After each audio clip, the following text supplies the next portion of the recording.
ยังสู้พี่ไม่ไหวส่งมาจากสุดขั้วหัวใจส่งไปให้เธอคนเดียวหลับตานอนไม่ลงไปพะวงเสียจังยังรักเธอไม่จางพี่ยังรักมันกลมเกลียวหากว่าน้องเปิดใจรับ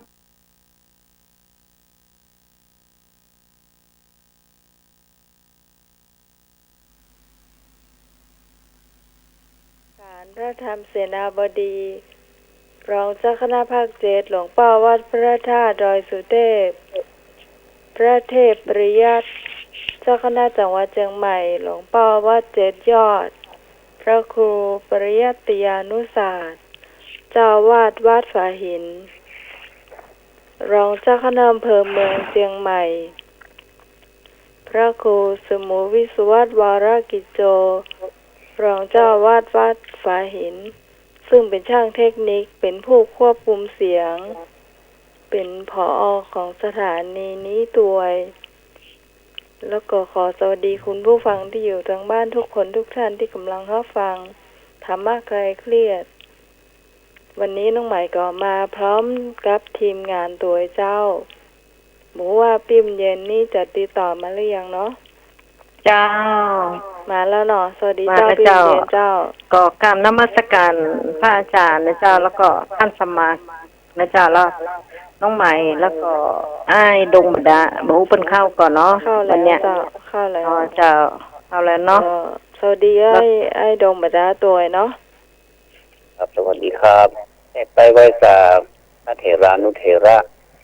พร้อมทั้งพระอาจารย์ทั้งสองรูปนะครับแล้วก็วันนี้ผู้ดำเนินรายการทั้งสองท่านนะครับพี่น้องทั้งหลายไปนอกวันนี้ได้ยินเนาะยินชัดก็ได้ยินอยู่เนาะ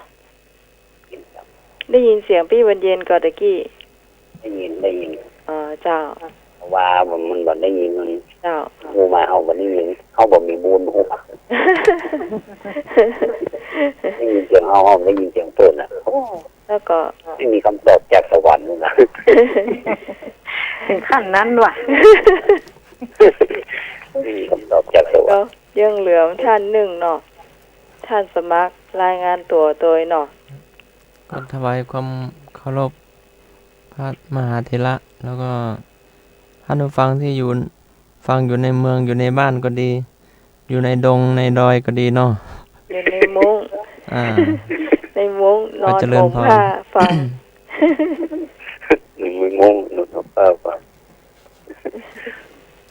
ได้หมดมันสะท้อนใจบางอย่างนะได้ก็ตู้อุ้ยเป็นไหวเหรอนอนไม่เย็นเนาะเจ้าเข้าไปมดในซุปในมุ้งน้ำห้องครัวห้องสปาห้องอ๋อตะลุงทองนะเจ้าตะลุงทองไล่มาหมดแล้วล่ะเปิ้นตึงอยู่เนี่ยก็จะไปคู่ซอกคู่หมู่อะกลางต้งกลางนาไปมัดขอถ้ามีวิทยุเตือนเนาะเจ้ามีวิทยุเครื่องเดียวอะหิ้วไปเถอะเตือนได้ฟังหมดเนาะตอนเช้าๆเนาะหลวงพ่อออกกันเนาะเจ้าก็มาครบทีมวันนี้เนาะแต่คืนหลังจากจบรายการแล้วไอ้บ่าวสนามบินปนทองมันถามว่ารวมคะแนนแล้วได้แต่ใดแต่คืนน่ะเฉพาะแต่คืนนะเพิ่นมาตานได้ฟังสักกรรมแต่คืนเฮาก็ลืมเนาะเจ้าลืมแต่เลยฟิล์มเย็นก็ลืมรายงานไทยบตานนี่เนาะห้องตะคืนกะเจ้าของตะคืนเจ้าห้องตะคืนเดี๋ยวนึกเดี๋ยวรออันคนปักกระตือนก่อนได้กำใหม่แล้วเนอะปักกระตือนนี่ความหมายเป็นแปลว่าอย่างเขามาลวดอู้กำบะเก่าไปเลยเนาะเจ้าปักกระตือนนี่แปลว่าอย่างเจ้าไอ้ดงบดานี่ใครอย่างฮู้จักดีเนาะตื่นแล้วปักกระตือนเจ้าปักกระตือนตื่นแล้วพี่ปักกระตือนหนังสืออะนึกว่า ปกติแต่ว่าบัดตื่นไม่ได้ เสียบ กัน ปลั๊กไฟเปิดวิท ใช่ ยุ ใหญ่ ก่อน ไม่ใช่ ใจปักวิทยุ เสียบปลั๊กไฟฟังวิทยุรายการ ใช่ ปกระตืนปกระตืนหนังสือเก่า อ๋อภาษาบาลีเป็นเอาว่าปันนะเนาะ เจ้า ปันนะปันนะใบไม้หนังสือแต่ได้สองอย่าง เจ้า ก็รู้สึกว่าปกตินี่เป็นกรรมเก่าๆของเรา เจ้า ก็มันก็ว่าห้องกระเป๋าห้องกระเลิบเนี่ยนะครับ เจ้าแม่ ปกตินี่ก็หนังสือเนาะ เจ้า แกเป็นหนังสือแล้วมันปั๊บที่เขียนเป็นห้องวัดแต้มกรรมโบราณภาษาล้านนาใส่เข้าไปนี่อันนี้ก็เป็นปกติคือแท้จริงแต่เดี๋ยวนี้มันรู้สึกเสียงมันสะท้อนนะเขียนเสียงเก่าๆตรงนี้นะ ฟังก็ยั เดี๋ย ง วนี้แม้แต่มือถือหนังหายังเขาก็เลยรวมเข้าไปในเป็นปกติเลยนะ เจ้าไอ้กรรมเก่า เขาปกตินะครับหมออย่าง เจ้า อย่างหมอคนว่าอย่างปกติเดี๋ยวนี้ก่อนรู้สึกว่าที่ผู้กำเก่าเนี่ยเช่นมากกับ เจ้า กระตือนนะเนี่ยเขาก็เขาของเช่นมากเราไปกำเก่านะ เจ้า คือเขายังสู้เขาไม่ได้เราอ่อนคนรุ่นใหม่นี่นะ เจ้า ความหมายของปกติในความหมายของผมนะ เจ้า ว่ามันยังจะมีทัศนะอย่างกับปกตินี่ในความหัวคำ มันแต่ก่อนนี่มันว่าจะค้นหาอย่าง โอ้ อย่างหนึ่งอีเนาะหรือเรื่องบางเรื่องต้องค้นปกติ ได้ยินเนาะที่ว่าเป็นที่ได้ยินเนาะ เล่มเนาะแล้วประเดี๋ยวไอ้ Google เปิ้นช่วยได้ไงไอ้ Google กดไอ้ Google ถามไอ้ Google คำเดียวเปิ้นออกมาแล้วเนี่ย กำลังเทสกันอยู่นะครับ เจ้าได้ยินกับเจ้า มันเฮียนเสียงเอาอ่ะ อ๋อ เขาอู้มันเป็นสะท้อนอ่ะเนาะ ๆใส่หูฟังหรือยัง วันนี้ใส่หูฟังกับเจ้า ไม่ใช่เนาะ ที่ฟังแล้วตกปกตินะน้อง จริงแล้วมันต้องใส่หูฟัง มันจะบัดสะท้อน เจ้า พูดต่อเลยพี่เย็น เจ้าก็เกี่ยวกับปก แต่ละเนาะ นี่เมื่อก่อนนี่อาจจะการค้นหาบางเรื่องหรือว่าค้นหาเรียนหนังสืออย่างประจ้างเตอะก็จะค้น นี่ ไป ก็นี่ ไปค้นเอา ยังมีประเด็นก็สะท้อนมาเลย จ้ะคนที่ค้นหาในปก สะท้อนเหมือนนั้น หนังสือนั่นแหละเนาะพูดง่ายๆเจ้าหรือว่าประเดี๋ยวก็อาจจะเป็นห้องสมุดนะเจ้าคนถามห้องสมุดห้องเนี่ยเนาะในสมัยปัจจุบัน ได้ยินเป็นเสียงสะท้อนก็ ต้องสะท้อนนะเจ้าตะกี้เขาไม่ได้ยินนะปกติดีนะเนาะเจ้า คือเราได้ยินเสียงเก่านี่มันเขามาเฮียนปากกันเนี่ยเนาะมันก็เลย เจ้า เขาเลยเสียความเป็นสมาธิไปหน่อยนะพี่น้องเนาะ เอาตั้งใหม่ ก็ ตั้ง จะ ส ได้ มา ปี ธิให นะ ม่ ครับ ตั้งใหม่ตั้งสมาธิใหม่ ตั้งเพมันบัดสะท้อนนะ เออ มันสะท้อนละตอนนี้เนี่ย เจ้า แต่เราพี่บรรเย็นอู้เนี่ยสะท้อน อ๋อ อ๋อเดียวเหรอ เดี๋ยวนะเนาะ เจ้า เจ้า ตะกี้สะท้อนหน่อยเสียพี่มันเย็นตะกี้นะ เจ้า อ๋อ นี่ดีละมันเป็นอย่างละ ดีแล้วเนาะ เจ้า เจ้า หวังว่าที่อธิบายไปตะกี้นี่พี่น้องคงจะได้ยินชัดกับปกตินะเนาะ เจ้า เจ้า ก็ แล้วอันกรรมเก่าที่ไอเตรียมมาเหรอ อันนี้มุน มุนนี่มันตัวมุน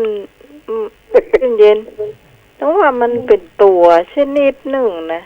ที่มันเคยคบคนนี่นะเนาะ เป็นแมงนะ เจ้า เป็นตัวหืด อ๋อ หรือเปล่า อาจจะมีมุนเป็นแมงอยู่ก็ได้เนาะ ตัว โอ้แต่มันอยู่ตังดอยตังหยังนะ ถ้าใช่ตัวหืดก็มันกัดนะ ก็โมโหเหมือนกันนะ พี่วัดไฟหินก็มีนะครับหมอก็มาฉีดยา มุด เนี่ย จะแปลว่ามุดภาษาภาษากลางเนาะ ฮะ มุด มุดมันเหมือนกับ ก็ มุดเข้าไปในดินเนี่ย ภาษากลางคงจะแปลว่ามุดเนาะหัวมุนกุ้นเนี่ยมุน มี ล่ะ ผล มุนนั่นละ มุน มุน นี่ บุญนี่ก็ไปทำอย่างเนาะ มูลนี่เป็นลักษณะใกล้ๆกับมูลนะเนาะ น้องไหม แต่ถ้ามูลนี่มันบ่มุด มูล หลอกมันบ่มุดเข้าไปในดินหลอกมันบุญไปแล้วมันยังหันอยู่อะมันบุญนะ จ้ะ ยังมาสมมติเด้อเวลามามันบุญนี่อย่างสักอย่างนึงไม่ใช่ชอบกินอย่างนี้มันบุญมาปากบุญมันมีอันนั้นก็ไล่แต่ถ้าขุดเข้าไปทางในว่าถึงบหารตัวเนี่ยนี่เป็นมูลเนาะเข้าไปหาจนบหารตัวอะไรเนี่ยมูล เจ้า เป็นมูล ศาสตร์กลางนี่ อ๋อเป็นว่ามันเป็นแมงแค่นี้หนึ่งเหมือนกันเหรอ แมงมุม อ๋อ มุมเหรอ มูลนะพี่ แมงมุม เป็นลักษณะอาการของคนนี่นะมูลนี่หมายความว่า มุดเนาะ มันมูลกันนะมันมีอะไรฮะผมอยาก มุด ได้ มุดเข้าไปอ่ะมุนหัวมุนอ่ะ หัวมุนคือเอาหัวไงเอาส่วนหัวเข้าไปเรื่องมุนนี่นะ มูลนะ เอาอย่างบุญก็ได้ ยังหมูอ่ะห นี่ มู เราเป็น บุญ กรรม เนี่ย กร เนาะ เหมือนกันหรอกมูลนะเนาะ เจ้า มันก็คล้ายๆ ซึ่งภาษาไทยนี่บ่มีนะคำว่ามูลนี่นะ เจ้าบุญกับบุญนี่มันก็คล้ายๆกันนะพี่ว่าเนาะเพราะว่า ฮัลโหล จ้ะเป็นปีกับน้องเหมือนกันนะก็ จะเป็นพี่เป็นน้องกันนะบุญกับมูลนี่เนาะ แม่น ประมาณนี้อีกเด้อเราก็ปัญญาน้อยเนี่ยเขาก็พูดไปตามปัญญาที่เขาจะ เจ้าความเข้าใจของเขาหรือว่าอันนี้เขา ได้ เนาะเจ้า อาจจะพิษก็จะถูกก็พี่น้องทั้งหลายก็ช่วยเป็นกรรมการที่หนึ่ง เจ้า ที่ ถ้ามันผิด มัน พลาด ผิ นี่ ด ยาย นี่ ก็ ก็ช่วยเตือนช่วยว่ากันด้วยเนาะ เจ้าพ้นสิ่งมาได้ ตร เนาะ ง เจ้า กับประเด็นที่มันมีเป็นความหมายของคนในใจนะ เจ้า บางทีมันกรรมหนึ่งนี่มันจะแปลได้หลายกรรมทั้งที่เป็นแมงตัวทั้งที่เป็นความหมายอาการอากัปกิริยาต่างๆก็ได้ เจ้า บางทีไปเป็นพืชเนาะต้นไม้ตรงนี้ เจ้า เราจะไม่แน่ใจว่าต้นไม้มูลอาจจะมีก็ได้เอาคุณเจคุณจับเนาะคุณตะก้อในแต่นี้ก็จะให้ความหมายได้ดีนะครับ เจ้า แต่เขานี่เป็นคนรุ่นนี่นะสมองสมังเคิร์มมีหรือเปล่าโอ้ยสมังเคิร์มเห็นอย่างกันหน้าส่วนนะพี่วันเย็นเนาะ เจ้า สมังเคิร์มเป็นอย่างไร เริ่ พี่ มนี่ สมังเคิร์นนี่ก็ สมังเคิร์ม เออสมังเคิมนี่เดียวต้องเอาไปเหล่าเจียค่ะฮะ อ๋อ นู่นสมังเคิมไปแอว สมัง สมัง เคิ เคิร์ ร์ ม น นะเนาะอันส ก็ มั บ ง อกห้า ชื่อว่าสมังเคิร์มละ น้องหมาย เจ้า ให้หมอก50ขึ้นไปเลย บั เนาะ ดผู้ตีความหมายแล้วสมังเคิร์มอีกได้มัน วันเดียวมัน50นี่มันยังหนุ่มอยู่นะพี่มันเย็นมันใช่เหมือน50ตะก่อนเนาะ เจ้า 50ตะก่อนนี่เพิ่นเคี้ยวหมากกันนะ เจ้า ลุงผ้าถุงเนี่ยวันเดียวนี่ลองพอกับ50นี่มันมีทาง ยังเฟี้ยวอยู่เลยเฟี้ยวฟ้าวอ่ะฟุดกับฟูฟ้าแต่เนาะเขาสังเกตว่าเป็นอันแต่เราได้ เจ้า ยังมันเกิดขึ้นได้เสมอก็คงจะได้สัก2 กรัมนะครับเนาะเพราะว่ามันจะได้กินเวลาอย่างในการอื่นเนาะกรรมเก่าอย่างไรก็ขอฝากไว้กับพี่น้องพิจารณาตัวนะครับรักษากรรมเก่าของเราไว้ก็จะเป็นเสน่ห์อย่างหนึ่งเนาะ เจ้า น้องไม่เนาะ ก็พยายามสู้เนาะ พี่บรรเย็นเนาะ เจ้า ได้ยินแล้วพี่เย็นพระเจ้าแล้ว จ้ะนะเนี่ยกะ แสดงว่าบ่ได้ยินตีวิทยุเมื่อบ่ได้ยินว่า นี่ บ่ได้ยินอันเอาวางที่วิทยุอยู่บ่ดีเดี๋ยวเสียงมันจะสะท้อนพอฟังจากโทรศัพท์มันก็ตึงได้ยินเมื่อ ได้ถ้าอย่างไรก็ช่วยสื่อมาตัวเด้อขอเมตตาเด้อ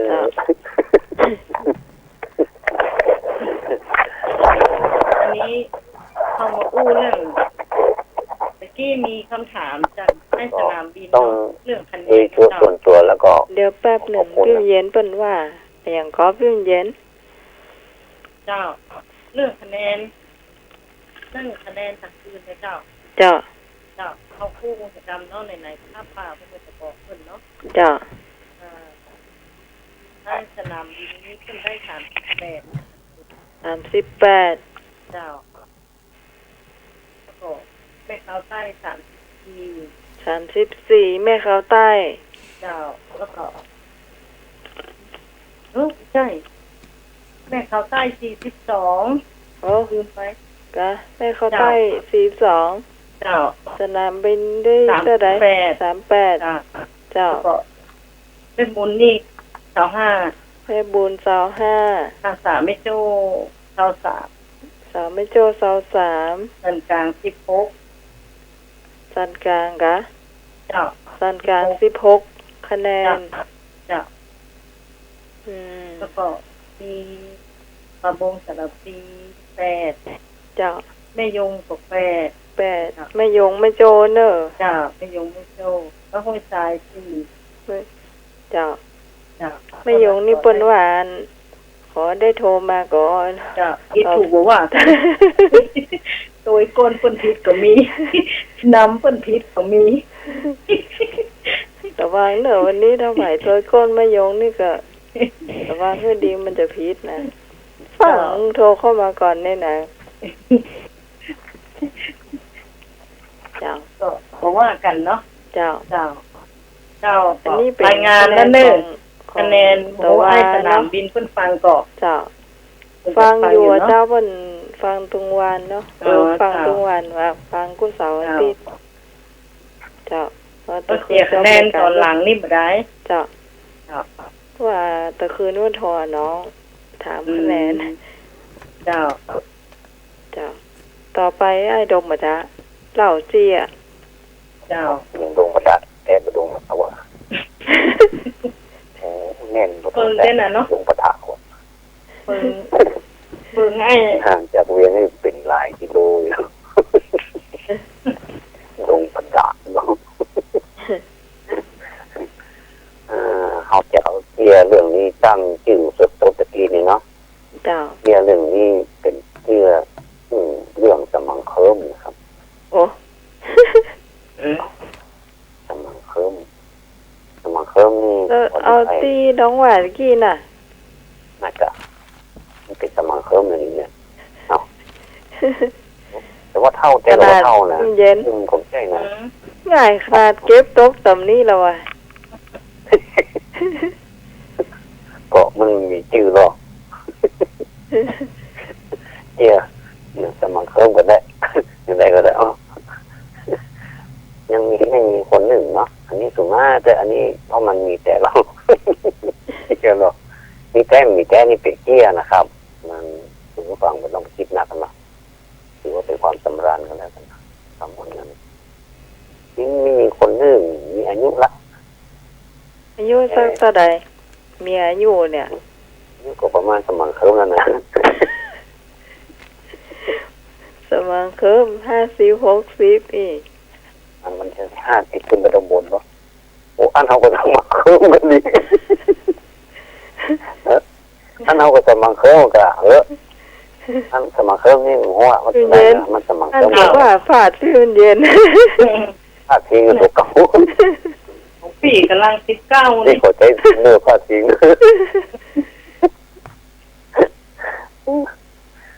นี่อายุละสมังเคิมหมดแล้วกันแต่คิดไข่แต่งตัวแบบวัยรุ่นเนี่ย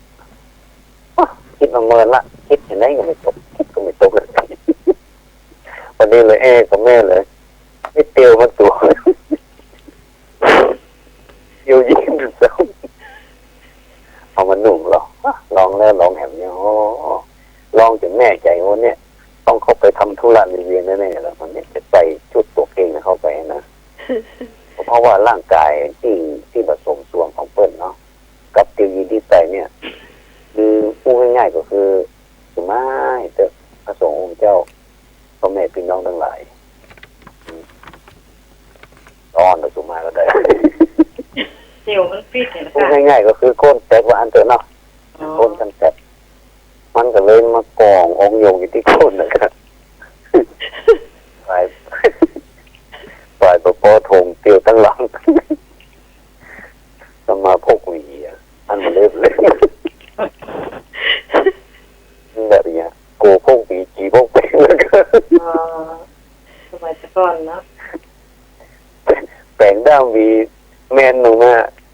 สักงานแม่ออกมากึ่งดึกเตียวไปตัวหวีนั่นก็เต้นแต่ว่ามัน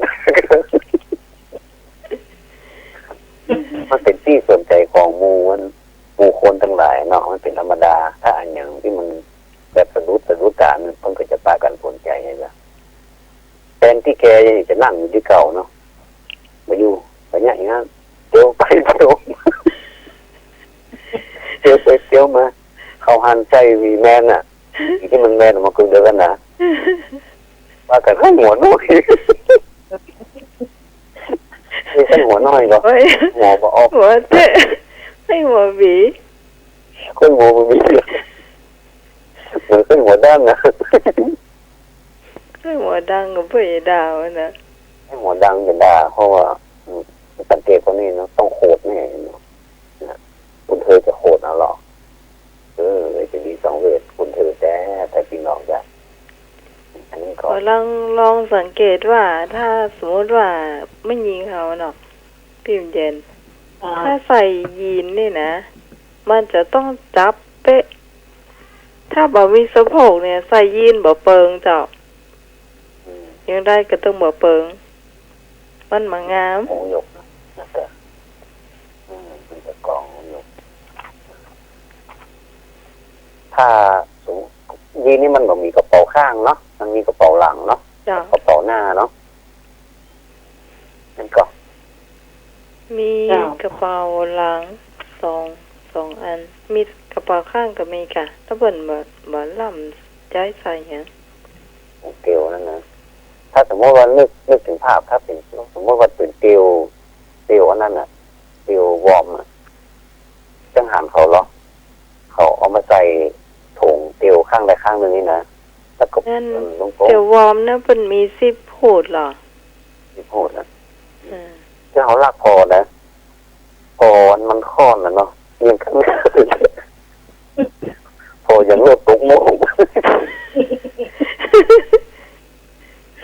มันจะกันอย่างเงี้ยโลดตกโมงนี่ถ่ายเพียบคนดีเหมือนกันนะวิวเย็นเนาะไม่เพียบคนอย่างนั้นเลยพอยังโลดตกโมงเนาะพี่ไม่อยากนึกภาพ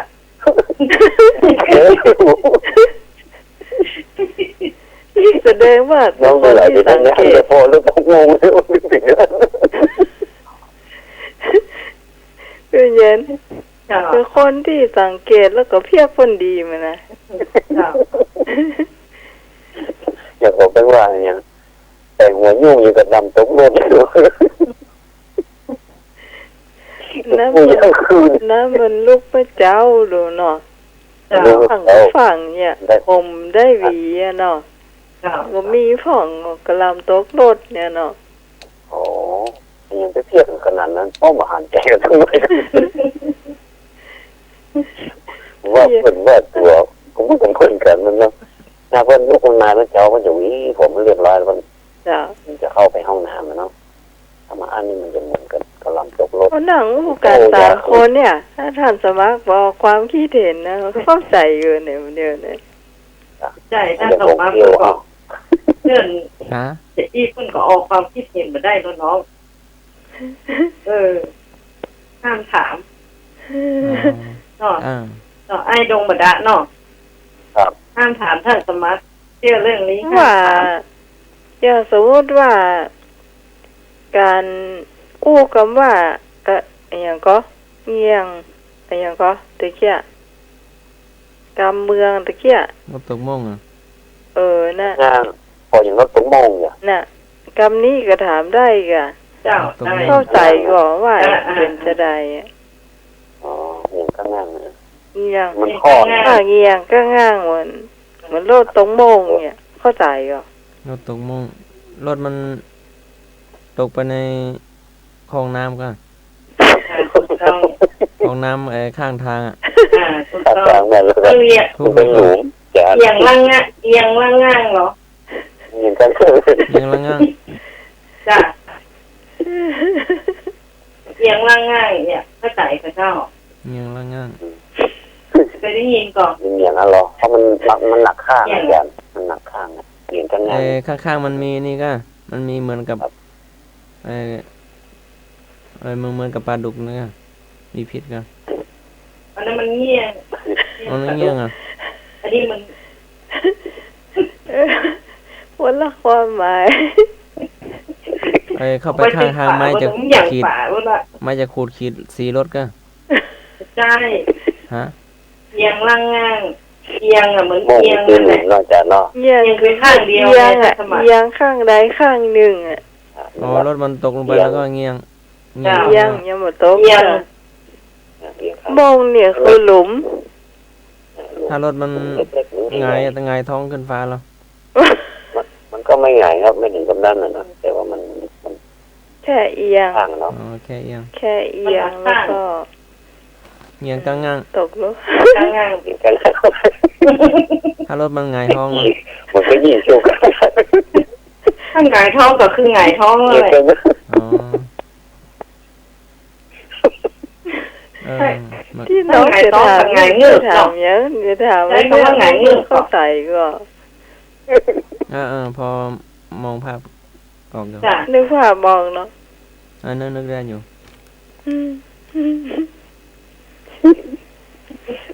อันนี้แบบเก็บมันเราสู้ถ้าทุกวันเนี่ยเรื่องนี้มันก็มีคติอยู่เหมือนกันนะครับ จ้ะ เอาคติมันหน่อยเนาะ จ้ะ อันคติก็การจะทำมันอย่างต้องให้เหมาะสมกับกาลเวลาเนาะกาลเทศะแล้วก็วัยด้วยเนาะ กับพวกเรา เดี๋ยววัยสัก60 ปลายแก่ๆมันใส่เตียวยีนเนี่ยถ้าก็สุมาเตอร์บ่มีรูปร่างสมส่วนเนี่ยเนาะก็บ่ควรดีใส่ละไปใส่แบบเตี่ยวที่ว่าตัดเอาก็ได้เนาะ เจ้า น่าจะดีกว่า มันจะบ่กองตั้งโคนอยู่ให้ดอกบ่ได้ว่าตะกี้ ก็หงโยก โอ้โยกถามเรื่องธรรมะก่อนโอ้โยกนี่รู้จักก่อน ได้เห็นกำแล้วแอบอะ โอ้ยก ไม่ใช่ไม่เจอ ไม่ได้อาบน้ำหลายวันก็ขี้ใครเยอะก็ ถ้าธรรมะว่าอันไม่ได้อาบน้ำหลายวันว่ะโอ้โยก จะฝุ่นน่าจะขี้ใครเยอะเนาะ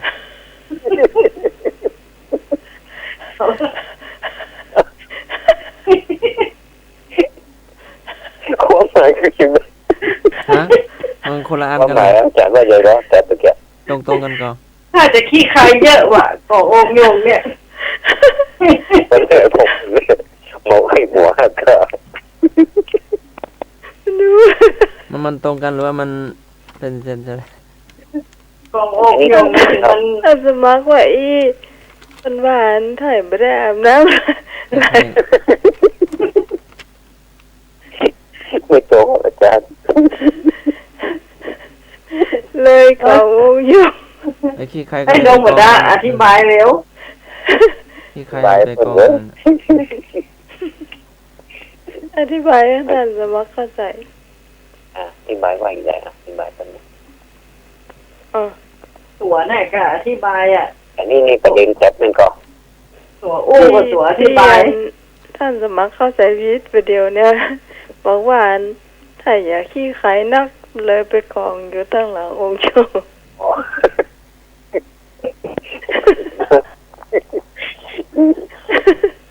มันเป็นปีโง่เนี่ยอาบน้ำของผมอยู่ผ้ากับผ้านะกางเกงนั่นเนาะมันกองมันเป็นกองข้างหลังนะครับภาษาเมืองว่ากององโยก โอ้โห ส่วนที่เหลือมันนะครับอาจารย์ ส่วนที่เรือกองผ้ากองยกผมเคยได้ยินนะเนาะ ก็ท่านลองดูส่วนใหญ่ไม่ค่อยเห็นนะ ไม่เห็นเขาว่ากันนะ ก็คือถ้ามีใครที่ใส่กางเกงยีนแล้วมันหลวมแล้วก็ไม่สมส่วนกับตัวเอง แล้วมันจะไปกองที่ตรงก้นน่ะ แบบนั้นน่ะ เข้าใจไหมแล้วยังไม่พอยังพกหวีข้างหลัง ก็มีสีแดงด้วยนะอาจารย์ด้ามมันยาวด้วยนะ เป็นตัวตลกไปแล้วนะ ด้ามมันโผล่ออกมา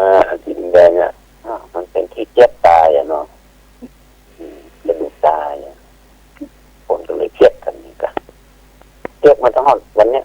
เดี๋ยวเนี้ยแต่ตัวเขาก็ย่างเพชรแล้วเพราะว่าเขาเตือนก็เป็นมันจะย่างเขาละหนึ่งนะสมัยเดิม เป็นไทยที่ไหนก็บ่ฮู้เฮาก็บ่ฮู้จักนะ หมอจากเพื่อนนะ จ้ะ เป็นคำเล่าสืบกันมาเนาะ จ้ะ จ้า เขาก็เลยเอามา สมัยก่อนก็จะมีแต่สมัยวันเดียวที่ก็จะมามีแล้วค่ะ เมื่อเดี๋ยวนี้ซ้ำมาแหมแบบเนอะกางเกงฟิตนะ จ้า อ๋อ แต่ฟิตนี่เขาก็ต้องดูเหมือนกันนะใส่ได้ไม่ใช่ว่าใส่ไม่ได้นะแต่ว่ามันจะต้องใส่เสื้อยาว คุมไว้ ๆเจ้า มันน่าเกลียดเนาะมันต้องปิด มันทุเรศมันดูบ่ดี นี่เอาเรื่องแล้วเนาะ นะ พูดท่านเนาะ ก็สรุปว่า องค์ยุงนี่เอาไว้ขอท่านเถอะ เหมาะสมกับกาลเทศะกันแล้วเนาะ เจ้า จ้า เพราะอันนี้ตำรวจบอกให้พี่น้องที่เป็นสุภาพสตรีทั้งหลายเวลาเข้าวัดเข้าวาเนาะแต่งตัวให้มันเรียบร้อยเนาะบางวัดนี่นะส่วนมากนี่มันเป็นบางวัดทุกวัดต่างๆเป็นวนกันลงกันเวลาเข้าวัดเข้าวาเพื่อนที่แต่งตัวให้สุภาพมีชิดเนาะแต่ทีนี้มัน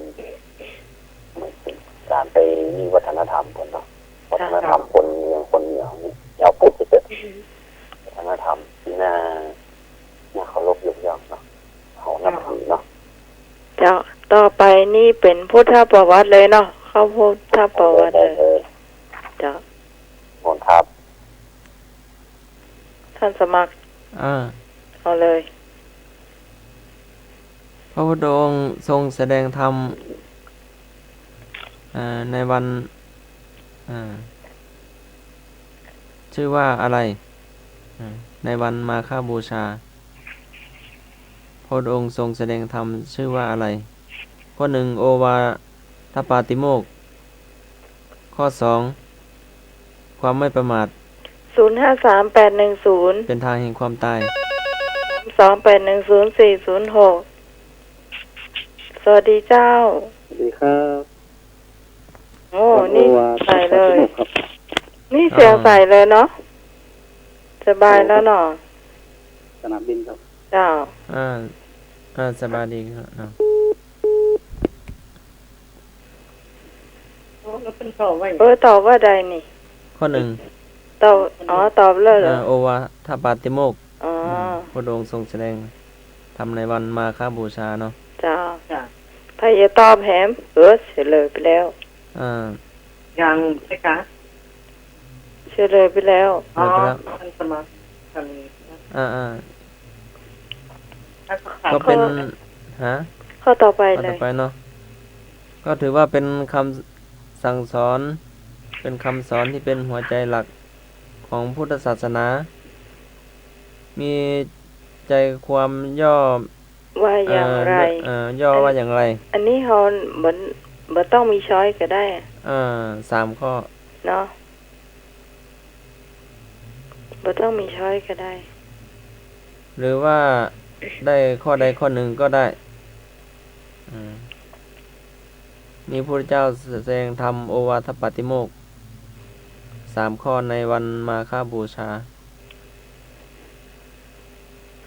เจ้าใครตอบได้ตอบมาเลยเจ้า0538102238104406ถ้ายากก็จะ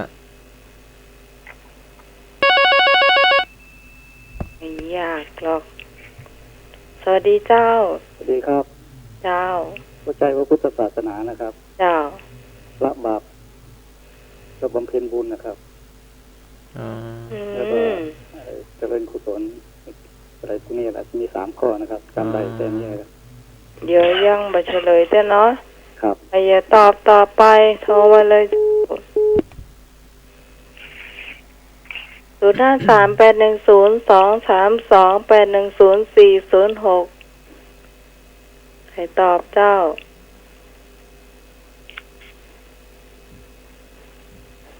จ้างเผือกว่าใดเจ้าห้วยลานเคยตอบอยู่กัดก้อมแม่เฮีย แม่เขาใต้เนาะ แม่เขาใต้ แม่เขาใต้ก็ แม่ เคย ย ต ง อบ แม่อาจจะยากไปอ่ะ พี่บุญกับกอมตอบที่ตอบถูกมาว่ากัน แม่ เนาะ โจ้ซัน จ้ะ ไซ จ้าอันนี้สายว่าสาวยังก็ได้เนอะเสื้อบัตตันเปิ้น ส่วนใหญ่จะหุมเพลงเนาะ จ้า ธรรมะพุทธะ เจ้าไปตอบแหมเจ้าตอบได้เลยจริงๆแล้วไม่ยากเลยนะ ไม่เป็นไร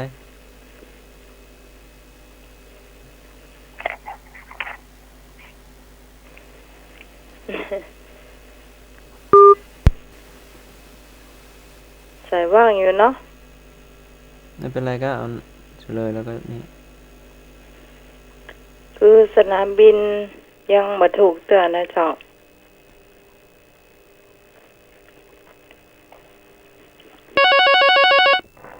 ยังเนาะครับก่อน สวัสดีเจ้า ครับ สวัสดีเจ้า ครับสวัสดีครับ เจ้า ครับตั้งอยู่ในศีลสมาธิปัญญาอยู่ในความมุตมาตครับผม โยมแม่เขาใต้เนาะ แม่เขา ครับผม อืม อ่า ต้องนึกดูให้ดี มันก็ยังมาถูกเตืออะไร โยมสมาบินทบทวนนะเนาะ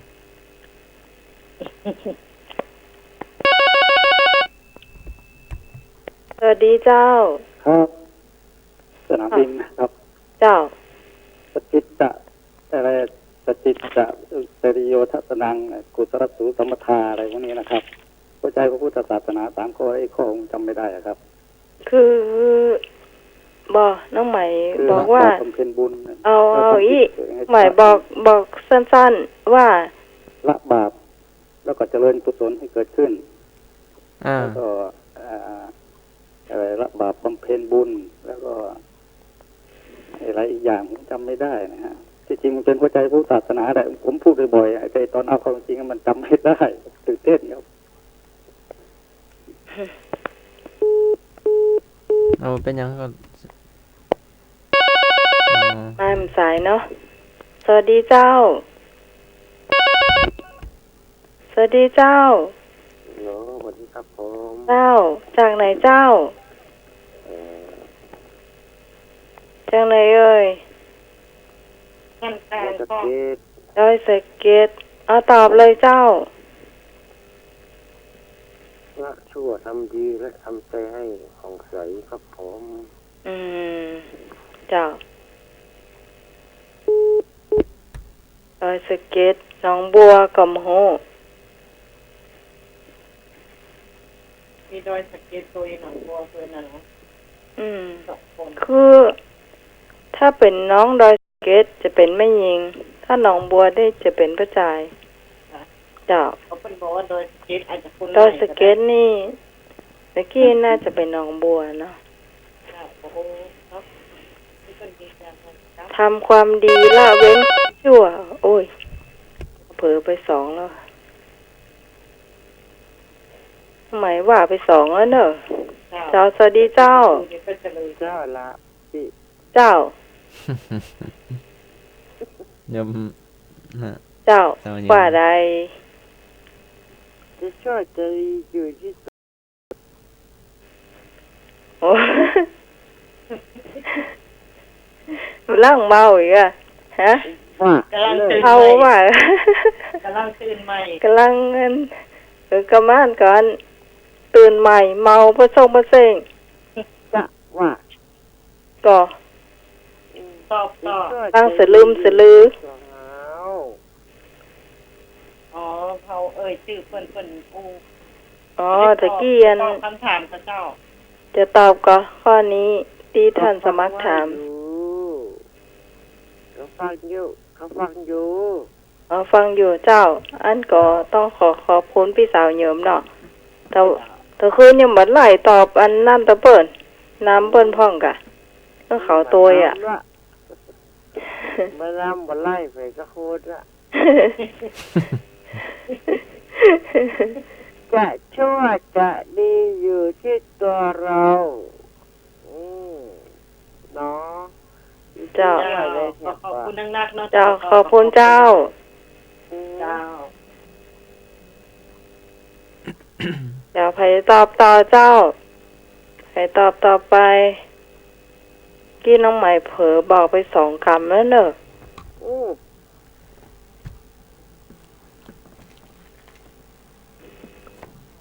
สายยังว่า1 สายเจ้าแม่เขาใต้ก่อนยังตอบมาได้อยู่เจ้าให้โอกาสอยู่แต่กี้ยังบ่ถูกเตือนเนาะ วันนี้วันตรุษจีนเหรอ ฮะ วันนี้วันตรุษจีนเหมือนเป็นภารกิจจะกล้า ก็ตะกี้เหรอโทรมาอีกกี้เหรอ อ๋อ คือตอบยังบ่ถูกเตือนเนาะ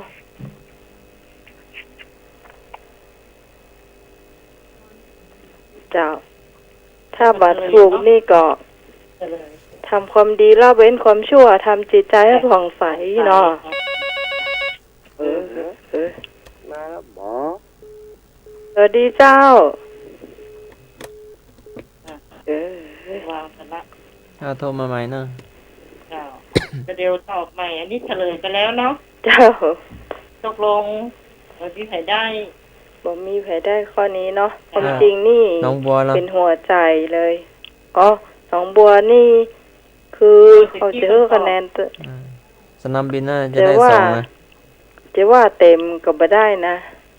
จะถูกเป๊ะก็บ่ถูก เอาอย่างงี้ก่อนสาวเยิมนี่1ก็ไม่ทำชั่วไม่ทำบาปเนาะ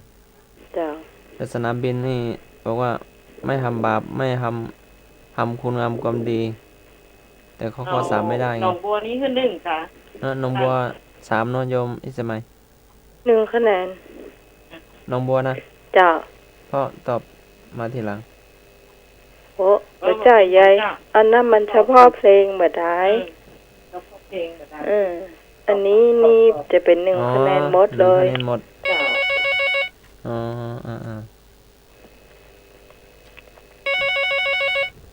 สวัสดีเจ้า ภาษาบาลีเป็นนะจะว่าสุขสัพพปาปัสสะอัตรนังเว้น ที่ จาก ได้ การ ยิน ทำ ได้ ชั่ว เนาะ กุศลถือสัพพายังกุศลให้ถึงพร้อมปฏิบัติพระประโยชน์พระปนังอะไรนะครับทำสุขมงคลให้หมดตัวตัดเครื่องเศร้าหมอ เสีย ง งค่อยมากเลยอะ เสียงเบาเนาะไอ้เบาเนาะ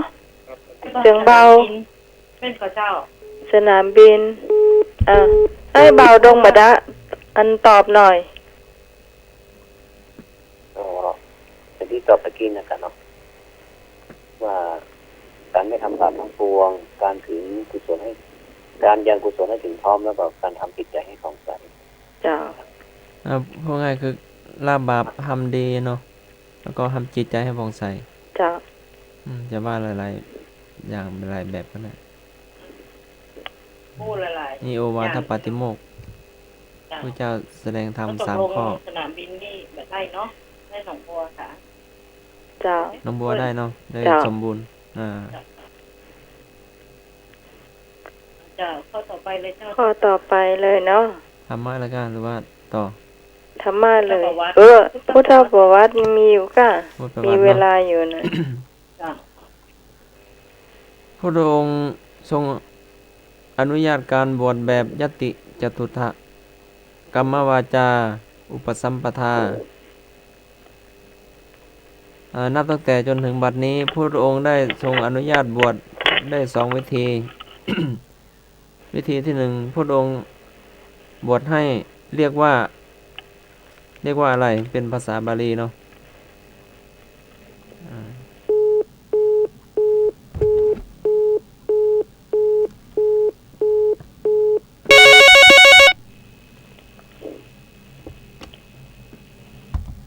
สวัสดีเจ้า ดีครับเรียกว่าเอหิคิคุครับ อ๋อจากไหนเนาะ สนามบิน สนามบิน สนามบินได้แล้วเนาะ จ่ายก่อน ข้อ2พระสาวกบวชให้เรียกว่าอะไร ถ้าสาวกของพระพุทธเจ้าเนาะ ถ้าเป็นสาวกของเปิ้นเนี่ย บวชเถอะมาใจพระพุทธเจ้าบวชเถอะ เพราะพระสงฆ์ก็ ยัง ต้องไปอยู่หลายที่หลาย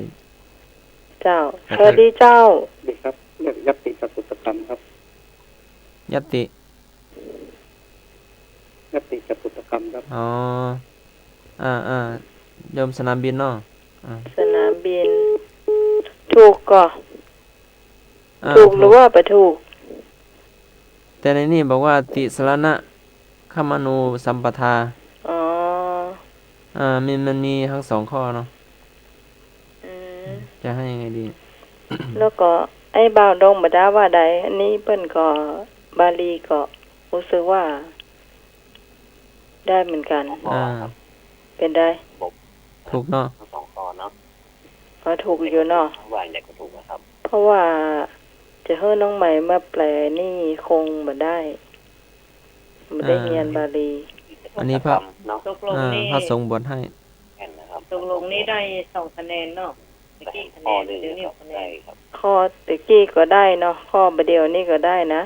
ไอ้บางสนามบินว่าจะได้ลงคะแนนถูกเจ้าอีกข้อหนึ่งเนาะเจ้าเรียกขออภัยเราพระองค์ทรงอนุญาตการบวชใหม่ขึ้นโดยให้สงฆ์เป็นผู้บวชให้ยัตติจตุถะกัมมวาจาอุปสัมปทาผู้ที่บวชด้วยวิธีนี้เป็นคนแรก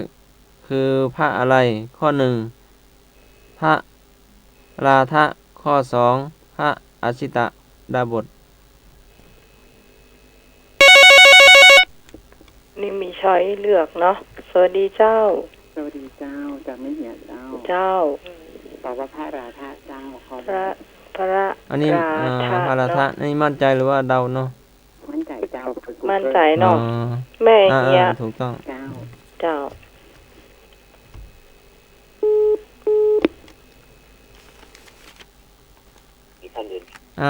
ช่องธรรมะแล้วเนาะธรรมะเนาะช่วงธรรมะของเนาะเมื่อวานเตรียมมาก่อนเตรียมมาก็เจ้าธรรมะสมาก็เตรียมมาด้วยโยมลงประดับก็ได้เจ้าพระราธะนี่ขอโอ้น้อยเนาะพระราธะนี่เป็นพระสารีบุตรเนาะเป็นผู้เป็นอุปชาเนาะเพราะว่าพระสารีบุตรนี่เคยไปบิณฑบาตที่บ้านพระราธะเพื่อเป็นพราหมณ์อยู่เพิ่นไปเข้าทัพทีหนึ่งพระสารีบุตรบอกว่าพระพุทธเจ้าถามว่าไผ่พ่องที่ท่านรู้ว่าราธะพราหมณ์เป็นอย่างไรเนี่ยไผ่นึกได้พ่องพระสารีบุตรว่าข้าพระองค์พระเจ้าข้าเนาะก็เลยบวชนี่เนาะเพราะนั้นพระสารีบุตรนี่เป็นยอดของผมกตัญญูพระพุทธเจ้าสรรเสริญเนาะนี่เป็นเศษข้อมูลเล็กๆน้อยๆนะครับต่อไปเป็นปัญหาธรรมะเนาะนัตถิปัญญาสมาอาภาแปลว่าอะไรกอไก่ปัญญาเป็นแสงสว่างในโลกขอไข่แสงสว่างเสมอด้วยปัญญาไม่มีทบทวนปัญหารอมเจ้านัตถิปัญญาสมาอาภาแปลว่าอะไรกอไก่ปัญญาเป็นแสงสว่างในโลกขอไข่แสงสว่างเสมอด้วยปัญญาไม่มี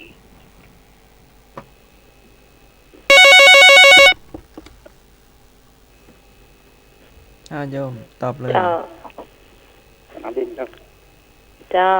ตอบเลยเจ้าแสงสว่างเสมอด้วยปัญญาไม่มีครับอย่างนี้ก็ยังไม่เฉลยจะนอกจะมีไผตอบก็เจ้ามีไผอยากตอบแผมก็หนึ่งเจ้าสวัสดีเจ้าขอใครครับผมขอใครเนาะครับแสงสว่างเสมอด้วยปัญญาไม่มีครับเจ้าโยมไม่เข้าใต้แสดงว่าไม่เข้าเนาะ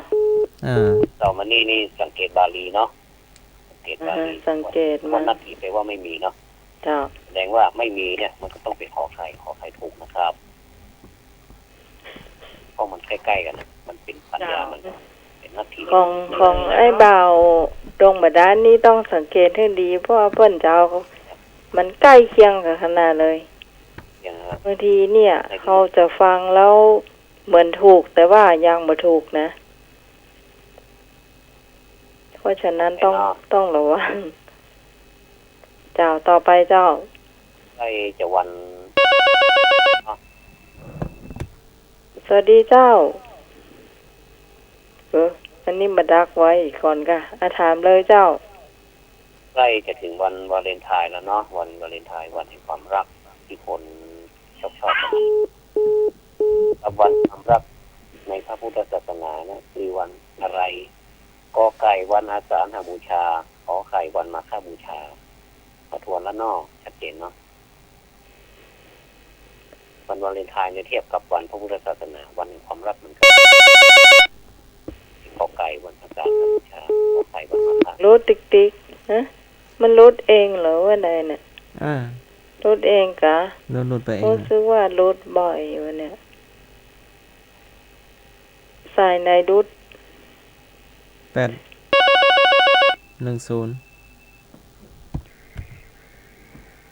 สวัสดีเจ้าวันมาฆบูชาครับจากไหนเจ้าสารปีปลาเศร้าสารปีครับปลาเศร้าสารปีเนาะครับวันมาฆบูชาเนาะโทรมาครั้งแรกกันคือเปรียบเทียบกันเหมือนวันแห่งความรักเนาะเจ้าเดี๋ยวรอฟังสักสายเนาะว่าจะตอบเหมือนกันก็ครับผมครับเจ้าขอบคุณเจ้าใครจะตอบต่อไปเนาะสวัสดีเจ้าวันวิสาขบูชาครับสนามบินครับมันมีในช้อยนะครับมันบ่มีนะไอ้วันสนามบินมีวันอาสาฬหบูชากับวันมาฆบูชานะปลอมปะเอาละมาสองสายก่อน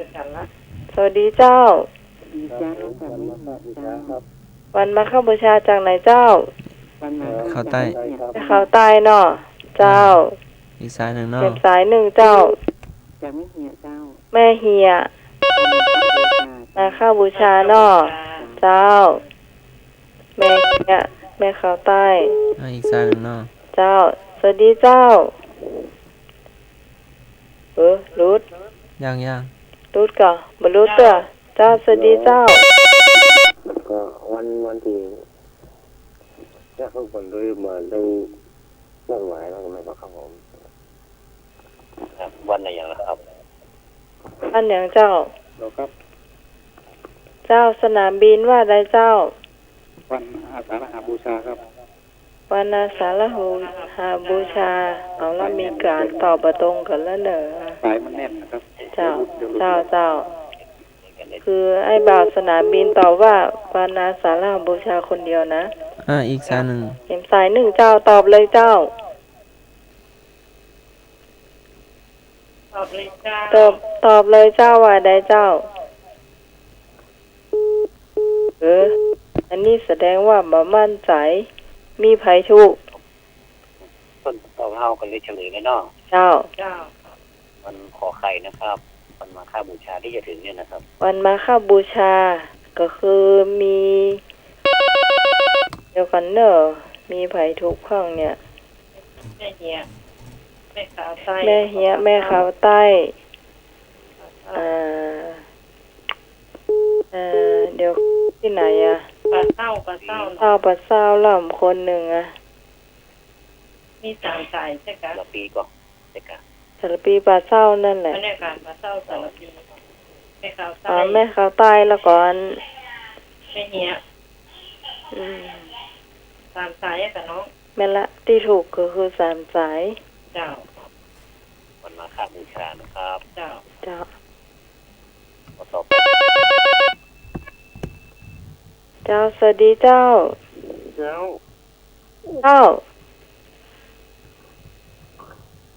ว่าไดเจ้า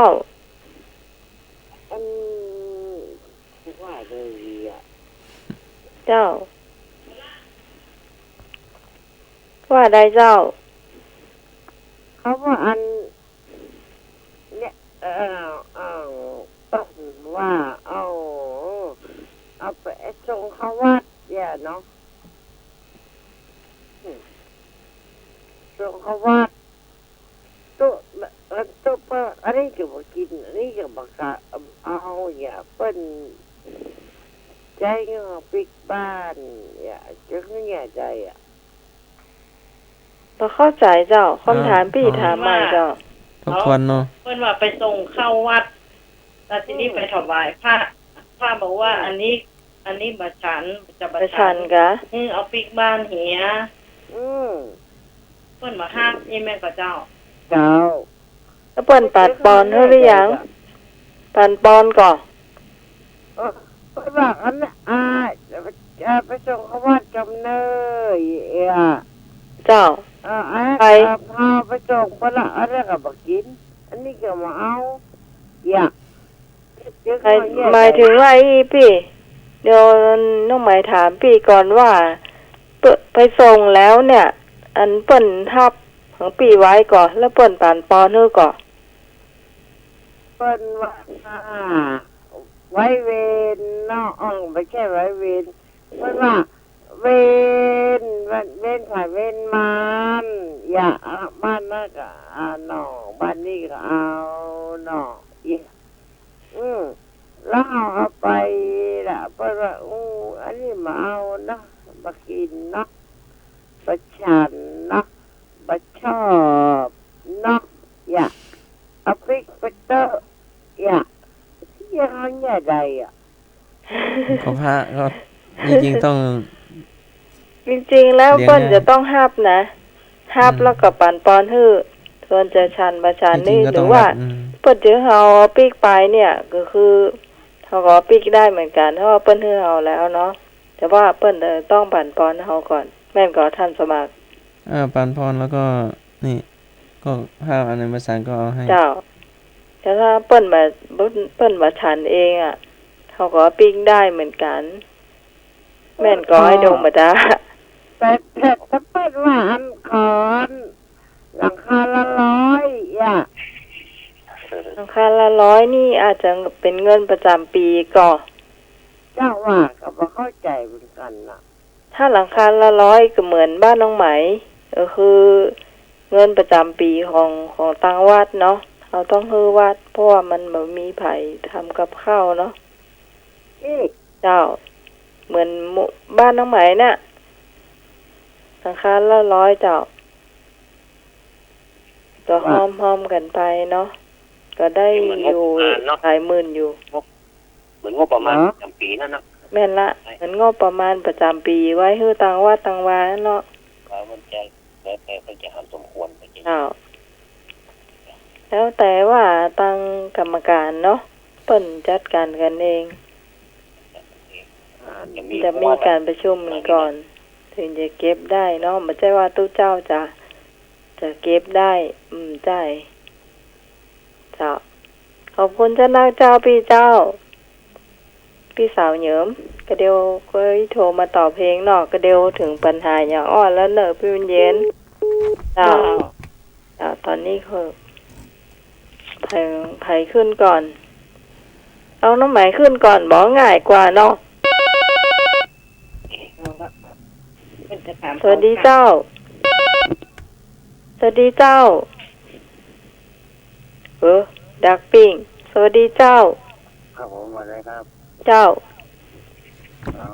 ว่าอะไรเจ้าจะถามหรือว่าจะตอบยังไม่ได้ถามเจ้านะจะตอบแล้วก็ถามน้องพี่สมัยว่าครับผมจะถามแล้วนะ4 บวก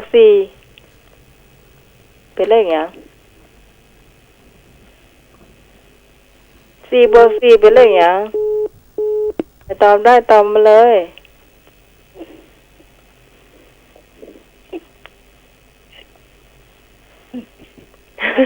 ไอ้ดงบดาห้ามพลักให้หัวนะพี่ได้ยินอยู่เลยใช่วันนี้เราจะเอาคืนไอ้แม่ค้าใต้ไปได้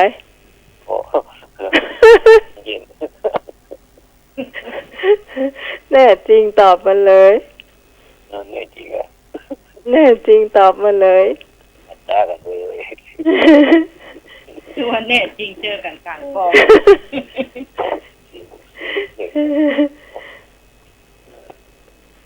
น่ากินง่ายดีเนาะ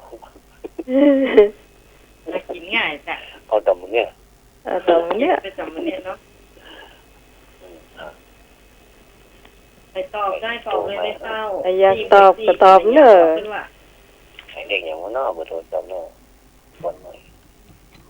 บอกเบอร์โทรศัพท์หน่อยก็ได้เนาะ 0538108104006บอกช่องอยู่ในรายการ ฮะ ช่วงอยู่ในรายการ ช่วงรายการ อะไรเอ่ย อันอย่างธรรมะใครเคลียร์เจ้าช่วงปัญหาอย่าง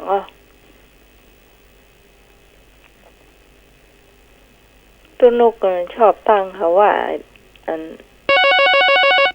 เอาละมาละ ตั้งว่าอย่าง ตอบได้ อะไรเอ่ยน่ะกะสวัสดีเจ้า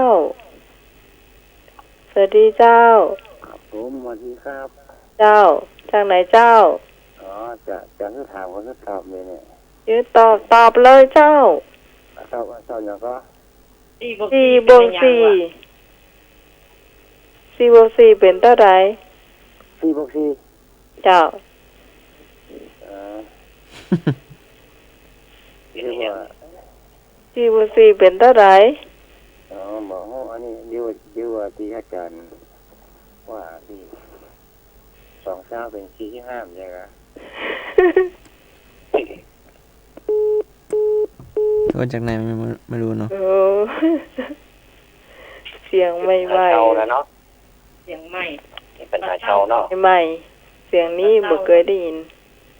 เสียงมันเศร้า เจ้าไอ้บ่าวแม่เขาใต้มาเลย สวัสดีเจ้า จ้าสวัสดีเจ้า เจ้า แม่วุญ เจ้า ตอบเลยเจ้า เป็นเลข4อะกะ บ่ถูกเด้อ ถูกจ้ะ ทุกวันน่ะ เป็นเลข2 4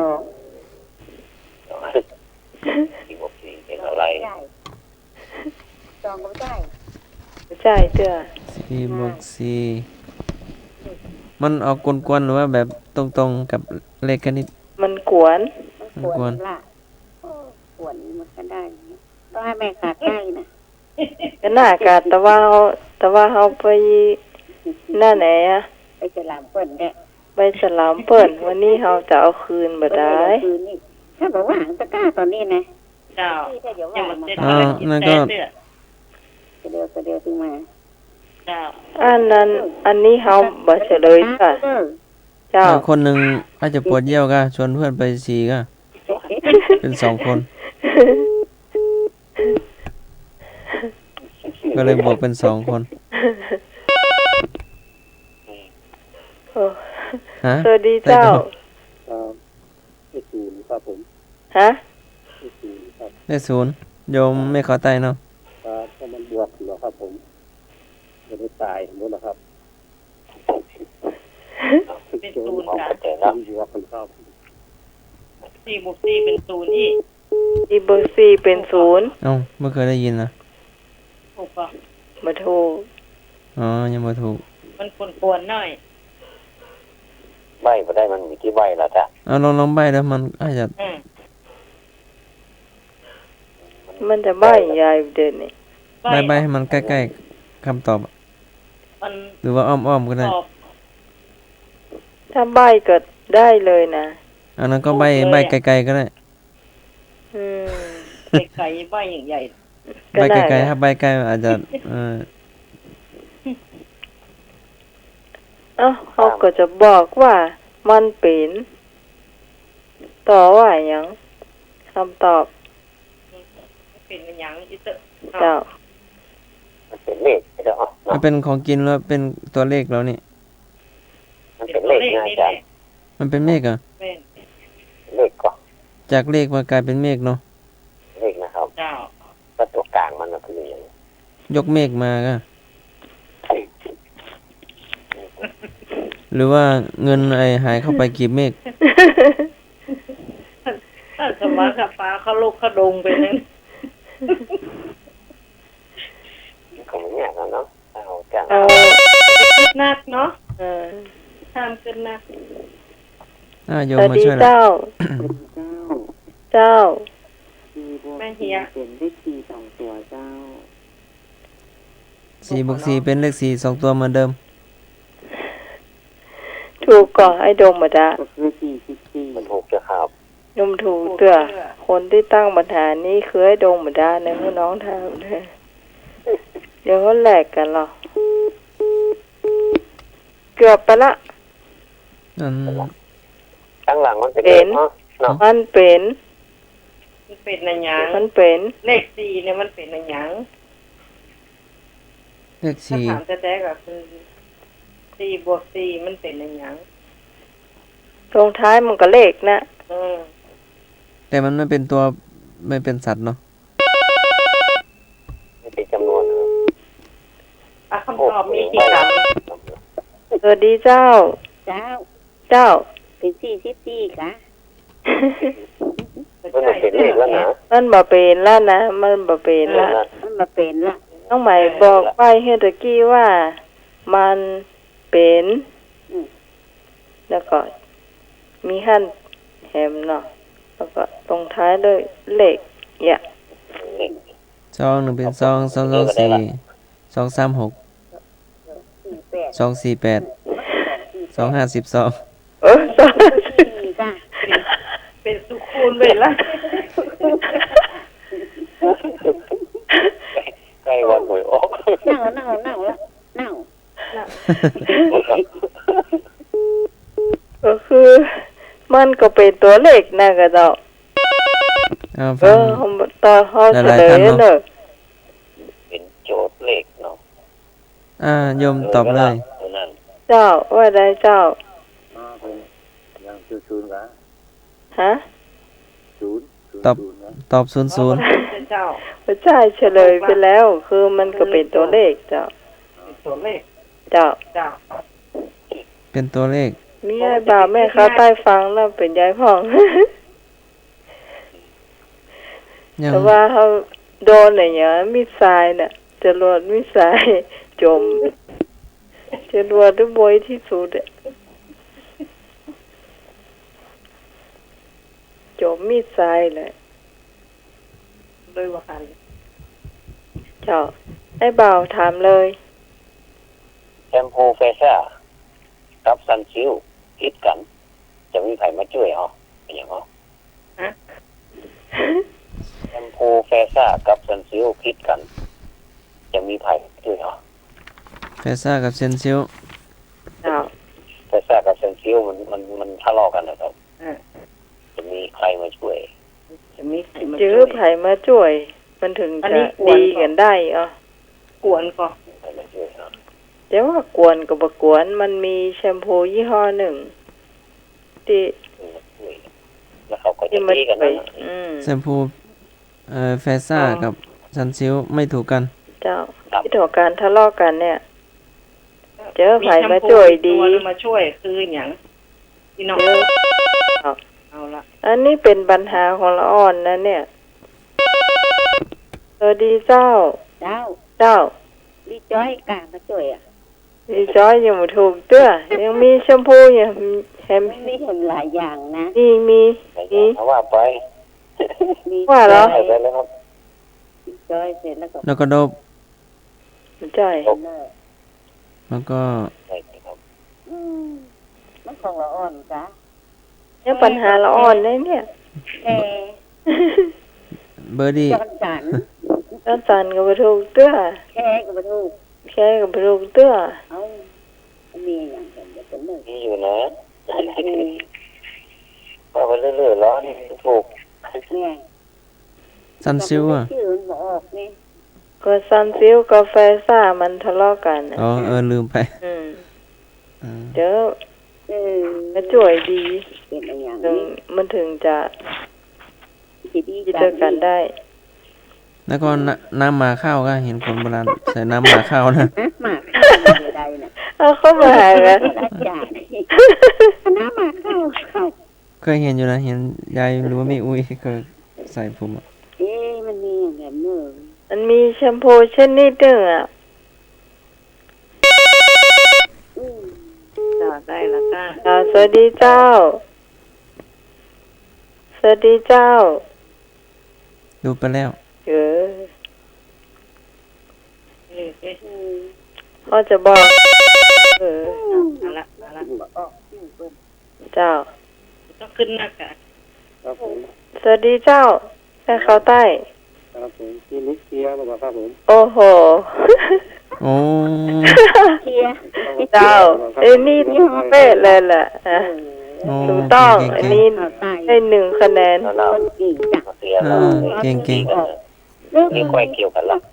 ก็จะไว้พี่บีเนาะ ว่าเป็นคลินิกมันต้องมาเคลียร์ นั่นแหละมาเคลียร์ เจ้าต่อไปมีปัญหาของท่านสมัคร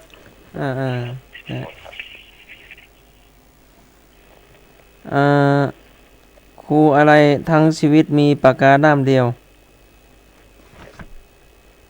ข้อนี้ตอบได้เลยอ่ะง่ายเหรอบ่เคยได้ยินนะมีเลยเอามา2 สายกันเนอะสวัสดีเจ้าเจ้าครูวันเพ็ญเหรอครูวันเพ็ญจ้างนายเจ้าแล้วก็เกตตาใหญ่ครับเกตหนองบัวกะตลาดใหญ่ครับผมตลาดใหญ่ครับอ๋อตลาดใหญ่ตะกี้ก็ตอบมาแม่นก่อเราฟังอีกสายหนึ่งเนาะสวัสดีเจ้าครับผมจ้าครับเจ้าไม่ขาใต้เนาะครูลำดวนแบบใส่นะครับนู่นแม่นละควรเพนเจ้า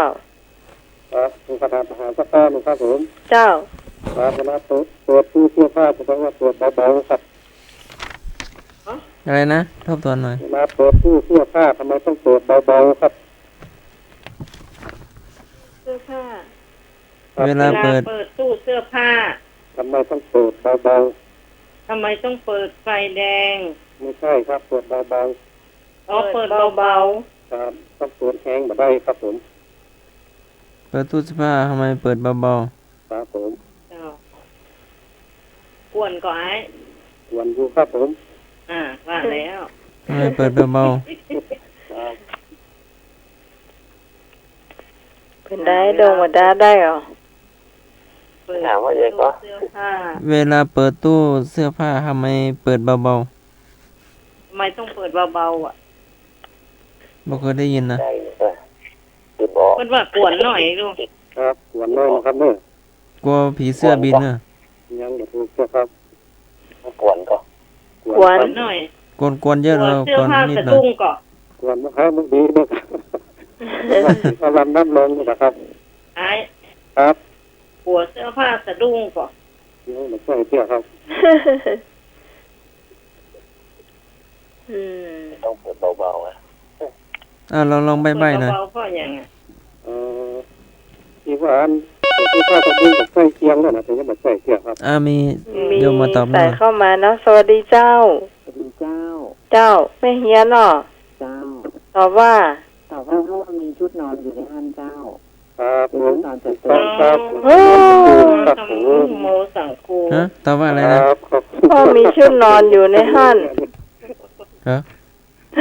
มีชุดนอนอยู่ในนั้นเราออกแล้วก็ง่ายได้ง่ายแม่เฮียพี่เย็นวันนี้แม่เฮียได้ไป2 คะแนนแล้วก็เนาะตอนนี้ไผ่กำลังนำอยู่เนี่ยตอนเนี้ยมาถึงช่วงชั่วโมงที่2ละสนามบินเขาต้องลุ้นคะแนนไปตัวเพื่อนตัวนะว่าตอนนี้ไผ่ได้เท่าใดจะได้ลุ้นเจ้ากับแม่เขาใต้นี่เท่ากันเจ้าตามด้วยเมฆเนี่ย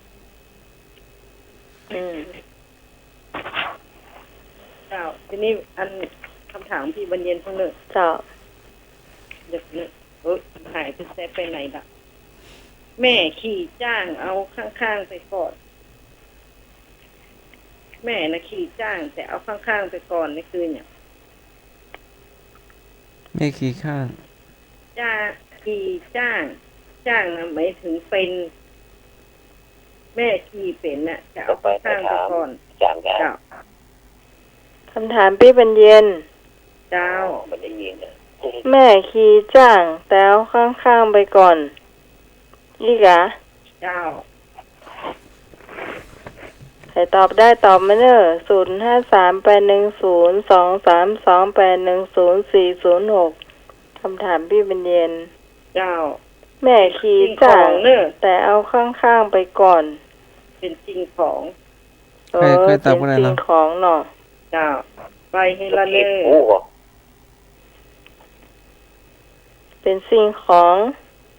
มันก็ไม่เอาตัวที่ถูกอะตัวที่มันมีหาวน่ะหมอข้างเขาอย่างก็ใช่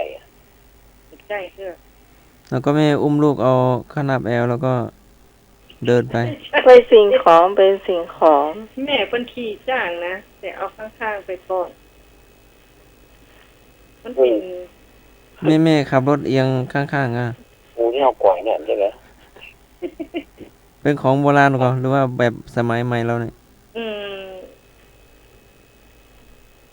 มันสมัยประเดียวก็มีแต่บัลล่ำใจละแต่สมัยตะกอนนี้เป็นใจกันนักเลยใจกันนักนี่บัลล่ำใจเนาะใช้ทำมาหากินหรือว่าใช้ทำใบเขาคงจะได้แล้วนะใช้กับเด็กใช้กับเด็กไม้ที่ทำให้เด็กหัดเดินนะก็ เอาไม้กำไว้แล้วก็หมุนไปไม่เข้าใต้ใครได้ล่ะเขาไหวนี่นะสวัสดีเจ้าจัดก้อมจ้าอู้ว่าแม่นแล้วจัดก้อมเนาะที่ข้างไปเนาะมาข้างไหวเนาะจ้าแม่หมุนได้ที่ว่าอะไรนะอู่ค่ะจ้าจ้าไปนะเรื่องต้นไปอู่นะครับเดี๋ยวพี่เนาะของท่านสมัครแล้วเนาะจ้าสัตว์อะไรห้ามอ่านหนังสือสัตว์แน่ว่าสัตว์เล่น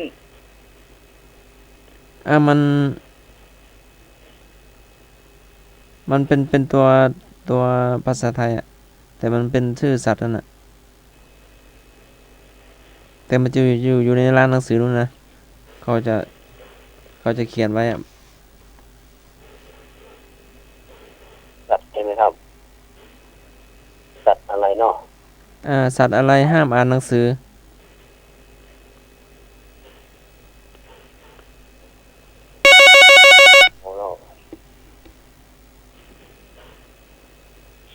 สวัสดีเจ้าครับผมแกะครับผมก็แกะครับแกะเพราะอะไรครับเพราะว่าห้ามแกะอ่านครับผมหนังสือของสุดฟังครับห้ามอ่านห้ามแกะอ่านกรุณาติดต่อเจ้าหน้าที่เนาะติดต่อเจ้าหน้าที่ของร้านหนังสือแต่ก็ไหนเขาตั้งถามนะห้ามแกะอ่านครับแต่เลยอ่ะครับผมขอถามท่านสมบัติพระพ่อนะครับเจ้าเวลาพระไม่มีอาหารจัดสรรพระจัดสรรอะไรครับผมก็เวลาพระไม่มีอาหารน่ะพระจัดสรรอะไรครับสันอาหารญี่ปุ่นมาม่าไม่ใช่ครับผมฉันเข้าไม่ใช่ครับสมมติเหมือนนี้อาหารจัดสรรนะสันเพลนอย่างครับฉันน้ำมาแก้ครับผมลองใบให้หน่อยมันมีความในตัวแล้วถึงจะใบยังไงล่ะครับผมสันเพนยังมาถูกเนี่ยครับควรก่อไอ้ควรอยู่ครับว่าแล้วคือครับตอนอยู่ครับตอนคือสองซ้ำมันนะงั้นตู้ลุงลุงพี่หลวงพ่อเนาะถ้าน้อยหรือว่าตัวพี่ก็เจอกันตอบเลยฉันในอย่างนี้ครับใช่คือว่าเวลาพระแบบนี้อาหารจะฉันว่าพระจะฉันอะไรวะแล้วก็ฉันในอย่างถ้าไม่มีก็หวนด้วยนะครับเนาะ ก็รอพรุ่งนี้บิณฑบาตต่อ ยังไม่ใช่ครับ บ่เคยได้ยินหรอกครับ แม่เฮียไทยได้เหรอก้าสวัสดีเจ้า สวัสดีเจ้า เจ้าปันนะก็เจ้า ไม่ใช่ครับผม จากไหนเจ้า สันทรายเจ้า สันทราย ถ้าไม่มีอะไรจะสัน สันทรายตำบลอย่างเนาะเนี่ย เจ้าน้อยเจ้า ฮะ สันทรายน้อย สันทรายน้อยเคยโทรมากับเจ้า เอ้ยโทรหาน้องใหม่อยู่สันทราย อ๋อหูแล้วหู ประ แล้ว ตูนอกเดี๋ยวจะฟังเด้อ เจ้า เราหรือยังครับผม กำลังใจเด้อ เจ้าเจ้าเจ้า เน่าแล้วนะ เล่าแล้วเนาะ ไปเจ้า เจ้าเน่าเลยเนาะ เล่าแล้วผมจะตอบแล้วนะครับครับถ้ามันมีอะไรจะฉันก็คือฉันหิวครับผม ฮะ อะ ฉันหิวครับ ฉันหิว มันจะฉันแล้วต้องหิวครับผม เอ้ย ฉันหิว ครับ ฉันหิว เฟิงป่วนแท้เนาะ หิวอะไรก็ฉันหิวนะคะเพราะพระไม่ได้ฉันอาหารน่ะ ก็เลยฉันหิว อ๋อออกกวนๆนั่นน่ะ จ้ะ กดหน่อย เจ้า ออกกด น้อยอะ เจ้าต่อให้ดมบดาต่อเลยเจ้า สงสัยนี่เนาะ จะไปถามเขากล่าวไปก่อน เจ้า สวัสดีเจ้า สวัสดีเจ้าว่าได้เจ้า ดักปิ้ง จ้า เจ้า นึกว่ารับสายแล้ว อ๋อ ยังถามปัญหากันอยู่เนอพี่สาวเยี่ยมเนอ ก็อยากถามว่านะ ถามเลยแต่ถ้าเป็นอะไรอย่างอ้อเนอะอยู่ในกติกาเนาะถามเลยเจ้า อะไรเนาะอะไรเอ่ยปลาอย่างที่ไปขึ้นต้นไม้ได้ ปลา ปลาอย่างขึ้นต้นไม้ได้อีก ปรา เจ้าก ฏว่าเป็นลิง ฮะ ปรากฏว่าเป็นลิง อี แม่นก็ไอ้เจ้าอีนี่แม่นก็ ถูกแล้ว ใช่ ลูกก็ ไม่ใช่เจ้า ไม่ใช่ อืม ขึ้นต้นไม้ ปลายังขึ้นต้นไม้ได้ก็ปรากฏว่าเป็นลิงนั่นค่ะ ก็ไม่ใช่อะไร ปลาบินได้ อืม ปลาพด การ ปลาพดจ้ะ ปลาอะไรขึ้นต้นไม้ได้ เจ้าปลาอะไรที่มันขึ้นต้นไม้ได้ ปลาหรือว่าปลา ปลา ฝา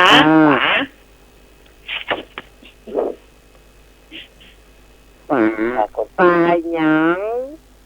ปลาที่เขากินนี่นะ ต้นไม้ได้ ปลาเนาะปลาเนาะ ลูกมือกัดจึ๊ก ปลานี่มันความหมายว่าเรียกว่าถ้าปลานี่ก็คือ เจ้าช่วยได้ สัตว์ชนิดหนึ่งเนาะปลา ปลาอย่างขึ้นต้นไม้ได้ รอสลาปลา ปรากฏ ปลาไหล ปลา ไหล กรด เลยอ่ะ อาโนอีซีเจ้าก็เจ้า ตัว ถูก ก็ พวก ได้ กันเนี่ยต่อไปเนี่ย เอาเน่าแล้วนะเนาะ อุ้มมันก็ได้อุ้ไรก็ได้พอละยัง โอ้โห เอาเน่าแล้ว ต้อง นะ เน่าละ เน่าละเน่า จะเล ละ ยมาละเน่าละมาได้ละ คืออันนี้นี่ก็ต้องบอกเลยว่าคำถามเขาจะบอกว่าอะไร มันยากรวมนนึกไม่ถึง มันแบบมีเพื่อ ก็ต้องเอาคำถามเป็นจริงเป็นจังเนาะถ้าบ้านเดียวคนอื่นเพิ่นก็จะมันไส้เอา เจ้า สวัสดีครับ เจ้า ปลาสลิดขึ้นต้นไม้ได้ โอ้โหถูกโอ้โหอ่ะ อันนี้เป็นเจ้าของเพิ่นคำถามเพิ่นวางสายไปแล้วเนาะ เป็นวางสายก็ได้ เจ้า เนาะ เดี๋ยว เอา โยม ของ มาทด ไอ้ สอบ เจ้าสวัสดีเจ้าถามเลย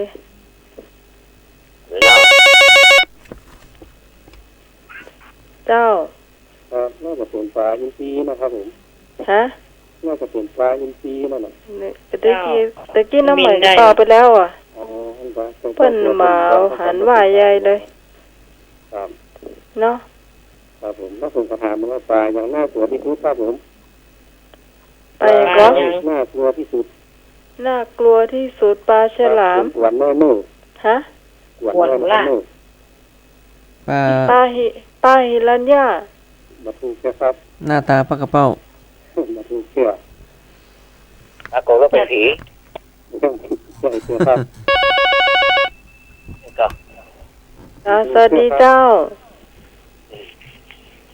สวัสดีเจ้า อ๋อป้าระเบิดนะครับห้องเสียงอ่ะ ฮะปลาระเบิด ถูกอ่ะ ยัง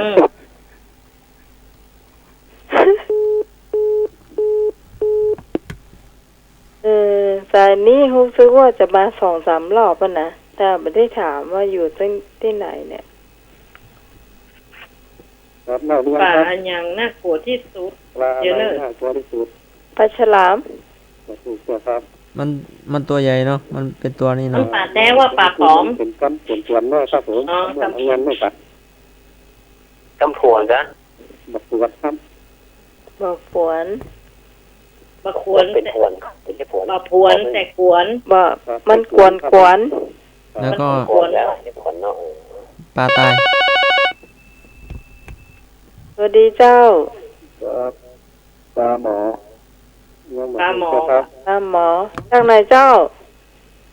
ป้าป้าสวัสดีครับ เจ้า ยังมาถูกเตื่อยหรอ ครับ กิโล แล้วก็ปลาตายเนาะ เป็นผีแล้ว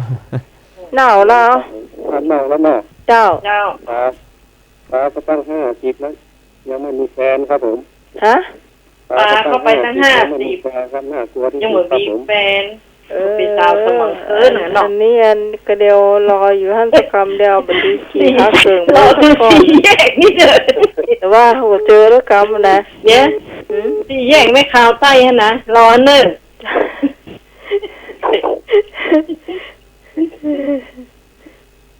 อะไรของไอ้ดมบดา อ๋อ ถามมีไปเลย แปดห้าคือบุรี มันยัง แปด ยาก สี่ เลย คืออะไรอ้อ อ๋อ คือบุรี84คืออะไร 85คือบุหรี่84คืออะไร อ๋อ 85คือบุหรี่84คืออะไรใครตอบได้ตอบมาเลย052328104006เจ้า ครับผม เจ้า 84คือ32ครับถูกต้องครับ ร้อนสายร้อนนี่ก่อนอ่ะเฉลยด้วยเนี่ยถ้ามีแล้วไปเฉลยบ่ เจ้าเฉลยเลย ได้ไปข้อต่อไปเนาะ 432เนาะ เจ้า ถูกก็ ถูกแล้ว ถูกไม่ข่าวใต้เนาะ เจ้า พยายามบอกคนโจทย์เนอะก็เดี๋ยวจะงงกันนะ เจ้าเจ้า เอาเห็นข้อบ่ เอาละ เจ้า หมาออกเป็นตัวดีอย่างไรอย่างอ้อ มาออกลูกเป็นตัว ดีอย่างไร ม้าหรือว่าม้า หมา หมา หมาสุนัขนั่นแหละ ม้าออก ลูกเป็น ออก ตัว ลูกเป็นตัวดีอย่างไร พอนี่กวนก็ พอนี่กวนแหน่ต้องว่านะ ครับผม สวัสดีเจ้า ครับหมาลูกเป็นตัวนี้ดีอย่างดีอย่างนี้ครับคือมันต้องได้ซักครับผม มันต้องฟักไข่ ตอบมันต้องไหวตอบเจ้าเลยอะ ครับ ถูกต้องก่อน คือมันต้องไข่แล้วมันถ้าไข่ไม่ต้องฟักไง หมาเกิดเป็น ถู ตั ก ว เนาะ เจ้าถูกแล้ว พ่อก็ต้องฟัก เจ้าถูกแล้วถู ถู ก ก แล้ ต้อ ว งเนาะ เจ้า เป็นข้อเหรอซ้ำเก่านี่ เอา เร็วไปรันโทษไปอย่างอ้อ เตียวไป เร็วไปกับรันโทษตัวไปกวยน่ะอย่างอ้อ สวยน้ำสักข้ออะไรล่ะ เตียวไปรันโทษไปตัวเอ้ย ตัว หน้าหมอนทองเศร้ากะฮะ เนาะ มีหาคนนี้เตียวไปตัวรันทดตัวเนี่ย ได้มีอยู่ค่ะฮะ มีอยู่เนาะมีอยู่ แต่ตอบได้ตอบมันเนอะ คำถามว่ายังไงนะ เดินไปตัว ด้วยครับเตียวไปตัวรันทดไปตัว โทษไปตัว รันทดไปตัวเนาะ ชีวิตรันทดก็ ชีวิตรันทดอะคนแล้วแต่ท่านจะคิดแต่มันไม่ใช่ท่านนะครับผมจะได้บอกว่าชีวิตรันทดแล้วเนาะมันไม่ใช่ว่ะเตียวไปตัวรันทดไปตัวนะรันตัวหน้าเอามาเสริมมาได้เนาะให้มันเข้ากับปัญหาไม่ได้เตียวไปตัว ตอนนี้ถ่ายยากหน่อยกะฮะยาก มันควรก่อน อ๋อมาละ นับหนึ่งได้จ้ะ พี่เจ้า ไม่ใช่นับเด็กที่คนแล้วเหรอ ฮะจากไหนนี่ จากไหนเจ้าโอ้โทรมา เดี๋ยวสังเกตก่อน นี่เสียงจะแปลกๆไปถ้าจะลายใหม่เนาะ มันใช่ เศร้าอ่ะพี่ว่า น่าจะเป็นแม่ออนอ่ะ ฟังเสียงแล้วเหมือนแม่ออนดอยสึกสันกำแพง เนี่ อ่ะ ยแม่ออนจะกับแปลงกับป่าเศร้านี่เสียงคล้ายกัน บ่เหมือนเจ้าพี่เย็น เหมือนกั บ่ น เหมือนถ้าน้องฟังจากเสียงโทรศัพท์นี่บ่เหมือน จะชัดกว่าเนาะ เจ้า มีใครตอบได้บ้างฮะอาจารย์ว่าการโทษไปตัวอ่ะเขาถูกเลย เพิ่นฟังวางสายคนตะ เดิน กี้ ไปตัว เขาไม่ การ มั่น พูด ใจ ไปตัว สวัสดีเจ้า เจ้าว่าใดเจ้า ฮะ คิดเหล็กว่าตัวนี่เก่งนะแค่ผมคนต้องคิดคิดอะไรใจนะครับ ตลาดใหญ่ดอยสะเก็ด ครับ อ๋อที่อยู่โทรมามันก่อ ครับผมอะไร เจ้า เขาว่าเด็กครับ ก็เตียวไปตัวคิดเลขไปตัวถูกแล้ว ถูกแล้วเจ้าตลาดใหญ่ดอยสะเก็ดเนี่ยเย็น ครับเลข นี่มาใหม่แต่เลย เพราะมันโทษนะครับโทษไปตัวนี้ คุณชื่อว่าเป็นตอบถูกเป็น2 ข้อนะเป็นเย็น ตลาดใหญ่นะเป็นเย็นต้องจดตลาดใหญ่ดอยสะเก็ดว่ามันจะมีหนองบัว ไม่ใช่หนองบัวเนาะ เจ้า หนองบัวนี่ตอบบ่ถูกเลยกะแค่ข้อ1เจ้ากะ หนองบัวยังไม่ได้ตอบมาแต่ก็หาวัน ตะ นี้ กี้เนี่ยไอ้คนเนี้ยแม่นก่อนตะกี้เพิ่นตอบ พี่เจ้าอีได้คนตะกี้นี่ น่าจะเป็นแม่ออนน่ะ แม่ออนสันกำแพง อันนี้โดยสเก็ตเนาะ อันนี้ตลาดใหญ่เขียนตลาดใหญ่ไปเลย อ๋อ ตลาดใหญ่ดอยสะเก็ดเลยคนดอยสะเก็ดจะมีหลายตีเนาะ รายงานว่าเนี่ยต เจ้า ลาดใหญ่เนี่ยไอ้เหนือเวลาไอ้ตอบมัน เจ้า สมัครก็ได้เนาะ ท่านสมัคร อ้าวงานดีเดียวถ้าใครเผาปลาก็จะรู้ปลาอะไรเอ่ยขี้เท่าเยอะขี้เท่าเกาะนะเนาะปลาอะไรเอ่ ป ย ลา ขี้ อย่าง เท่าเกาะ ที่ เขาเกลือ เท่าเกาะ ปลาเขาเกลือ โอ้ ถูกแล้วปลาเผาไงเนาะเกาะ คือตอบยังตอบมันไม่ใช่จุดอีก เอ มันเป็นยัง เมื่อ1 คะแนนกันแล้วกันเนาะ เนาะแต่ยังนี้ อีก ลืม คำถาม พิงกะ เห็นคำถามท่านสมั ชี คร วิตอะไรเอ่ยวิ่งไปทดเลขไปด้วย มันก็ตรงกับตะกี้อ่ะ เหรอ เอ้ย อันเดียว ตร กั ง นเนาะ กันน่ะ นั่นก็เปลี่ยนคำถาม เปลี่ยน อ่า ทำไมฝนจึงตก อันนี้ ทำไมฝน ไม่มีอะไรจะตก มันจะอยู่ในโรงเรียนอ่ะเนาะ เพราะมันสอบไม่ได้ ภาษาเนาะวางไว้แล้วถูกแล้วล่ะ จากไหนเนี่ย เพราะฝนไม่ได้ตั้งใจอ่านหนังสือเลยสอบตก จากไหนกับโห วางสายไปแล้ว จะได้ว่าเบาคะแน ตลาน ดใหญ่นะกะ คือถ้าโทรมาแล้วเราจำเสียงมาได้นี่เราก็บ่รู้จะให้คะแนนแบบไหน แม่ นะ นแม่นถ้าจะ จะให้ดีเนี่ยจะต้องบอกเนาะ เจ้า ก่อนวางสายเนี่ยต้องบอกว่าอยู่ตรงไหน ก็จะมีรายชื่อเขาจะจดรายชื่อไว้เนาะเจ้าก็ถือว่าร่วมสนุกร่วมนี่กันเนาะ เอาไปที่ไหนให้เราใช้ประการนะ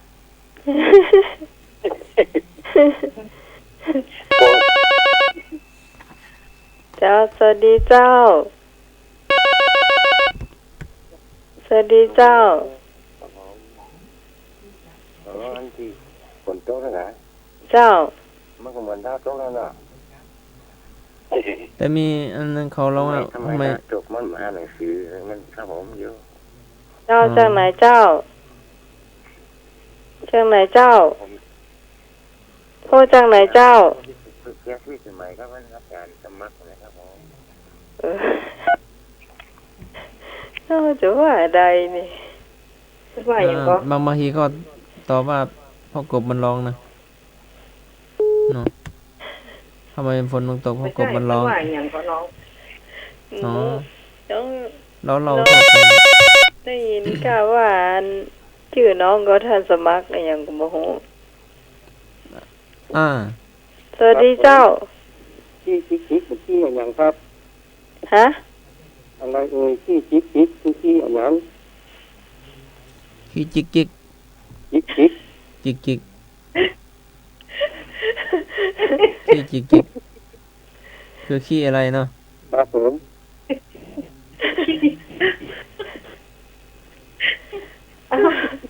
ขี้ไก่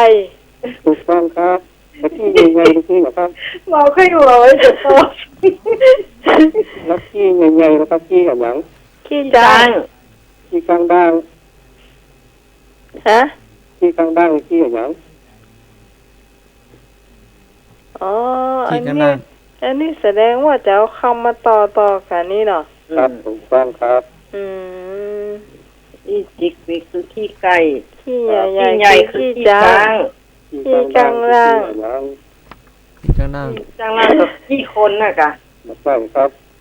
ขี้กลางด่างขี้กลางด่างคือขี้ม้า ไม่ใช่ครับที่ไถครับผม ขี้ไทย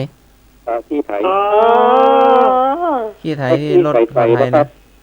แม่นแม่นแม่น ขี้ ที่ ไถ ออกเป็นข้าง ขี้ค ครับที่ดำนะครับ ำขี้มือ ไม่ใช่นะครับผม ขี้ดำๆกับขี้คนขี้ทาน ดำ ขี้มิน ที่ยังบวกนะครับ ๆยังก็ ว่าที่ยังบวกถึงที่อย่าง ขี้มัน ขี้ บว ลั ก งบวช ขี้ขาว บวชลังบีด ที่ยังบวกคือที่ปานครับ ขี้ฟัน ที่เป็นขีดเป็นปานนะครับ อ๋อปวดอีกอะขี้ ขี้ มัน เป็น ป ตีน วด เป็นตาลขี้หื้อกะ ขี้ตาล ที่ปานเนาะ เจ้า ที่เป็นขีดเป็นปานคือที่อย่าง ขี้เป็นหินเป็นตา ทาง ล บ้าน อ๋อ คือ นี่เอามาต่อกันหมดเลย โยม เนาะ ทางบ้านจะตอบเนาะ สวัสดีเจ้า เจ้า ถูกต้องครับที่เพิ่งนะครับผม ขี้ เบิ้ง พึ่งนึ่งกะ ที่เพิ่ง ฮะ ที่เพิ่ง ขี้ลืม ขี้หยังก็ ขี้ยาน ฟังบ่ชัดอ่ะ ขี้ยาน เติ้ง ครับ เติ้งอ๋อขี้เติ้งเติ้ง เป็นปานที่เพิ่งถ้าที่เพิ่งนี่กับที่เห็น ขี้ ครับที่เหม็นเป็นที่อย่างครับ ขี้มะเมนก็ขี้คน ที่เหม็นนะ ขี้คนกะ ถูก มนุษย์ขี้เหม็นเขาว่านะ ที่เหม็นครับผม มนุษย์ได้ยินเขาว่านะมนุษย์ขี้เหม็นอะฝนตกก็ว่าเขาฝนไม่ตกก็ว่าเขาอะฝนตกก็ว่าเขาฝนไม่ตกก็ว่าเขาอะมนุษย์ขี้เหม็นอะได้ยินว่านะ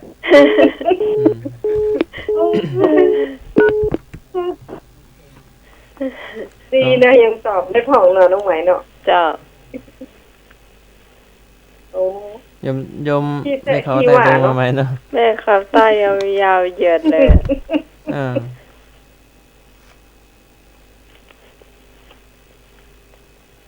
ถามต่อเลยเนอะไอ้ดงบดาเดี๋ยวน้องมันไม่ไปเปิดวิทยุถามต่อเลยเจ้า อะไรเนาะอะไรเอ้ยเนาะเป็นผู้ดีแต่ลูกขวาย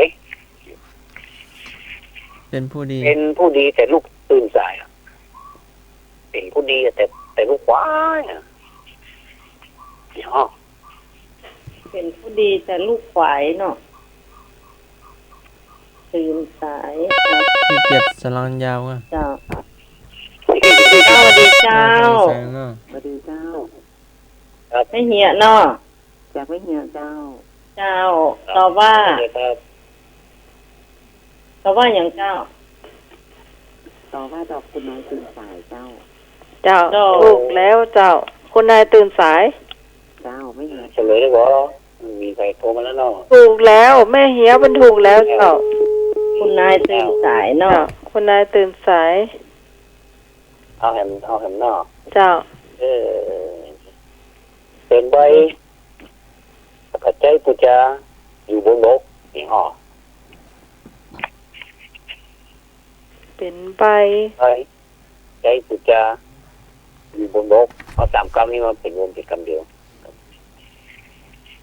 เป็นความหมายอันเดียวครับ เป็นใบใช้ปูจาอยู่บนบก บนบกทั้งที่มันอยู่ในน้ำเป็นของต้นกระเขนอยู่บนบกนะเขนอยู่บนบกต้นอยู่อันดีสบายดีเราไม่เขนอยู่บนบกคนเขานักเกย์นะเขนบน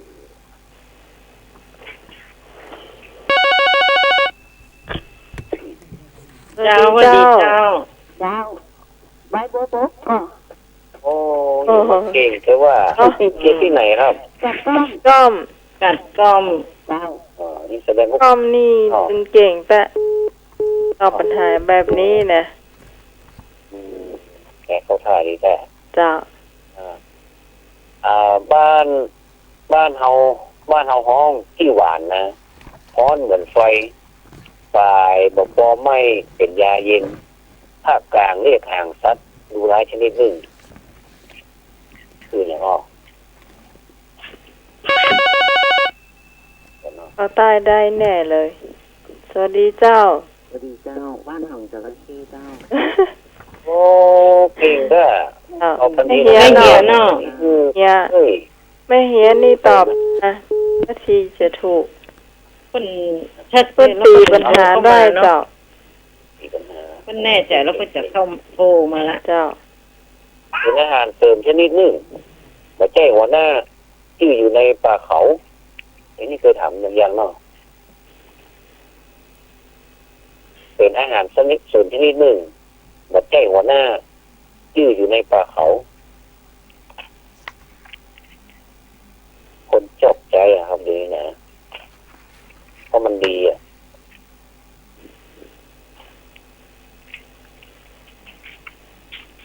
คนชอบกินนะครับ สวัสดีเจ้า เจ้าพระรามเดินดงก็ ไม่ใช่ครับไม่ใช่ขลามเดินดงนอกเป็น ไม่ได้จ้ะ เป็น ชนิดหนึ่งนะ เสริมเจ้า ชนิดมันมาแจ้งหัวหน้านะที่อยู่ในป่าเขาบอก ที่นี่ปะเขา ต้องตีเตียมาเป็นยังไม่ยากนะครับรวมเป็นอันเดียวครับ จะเป็นนัดจ้ะ มาตาเสือ คนชนิดหนึ่งแจ้งหัวหน้า สวัสดีเจ้า ฮะมาตาเสือ ไม่ใช่ครับ ได้ สังเกตที่แบบแจ้งหัวหน้านะครับเป็นอาหารเสริมชนิดหนึ่งแบบแจ้งหัวหน้านะชื่ออยู่ในป่าเขาเลยครับ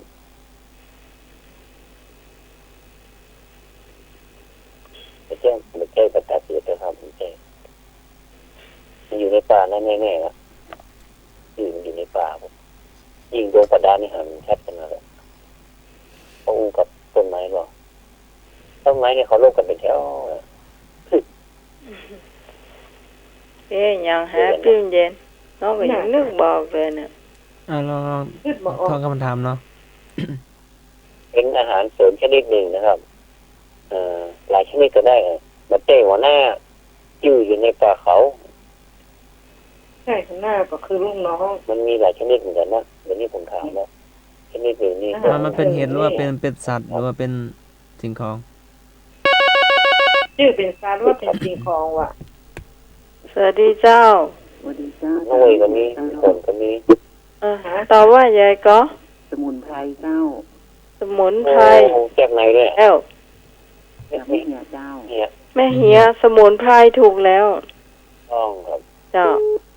เข้าใจเนาะเข้าใจแก้คำอู้เนาะคำพูดเนาะคำถามเนาะเก่งมาก สมุนคือลูกน้องไพรคือในป่า แก้หัวหน้าเรากับลูกน้องกันเนาะสมุนเนาะ พิมเย็นแม่เหียได้กี่คะแนนแล้วนะนับดูเนอะ เนาะเจอเลยจะถามมันเป็นเกี่ยวกับอันเป็นพืชเป็นอย่างนี้เนาะมันจะได้ความรู้จากตัวเนาะ คนท่านสมัครเหรอมีเดี๋ยวรอฟังสายนี้ก่อนเนาะสวัสดีเจ้า เจ้า เจ้า ดงไม่รัก ใช่เพื่อจะเลยไปลากตัว อ๋อเหรอเจ้า เจ้า เป็นว่าสมุนไพรว่ะ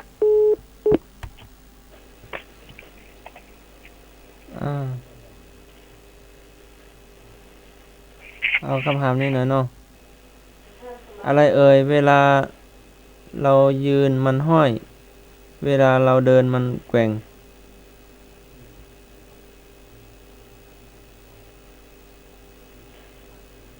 อะไรเอ่ยอยู่ในตัวเรานั่นแหละ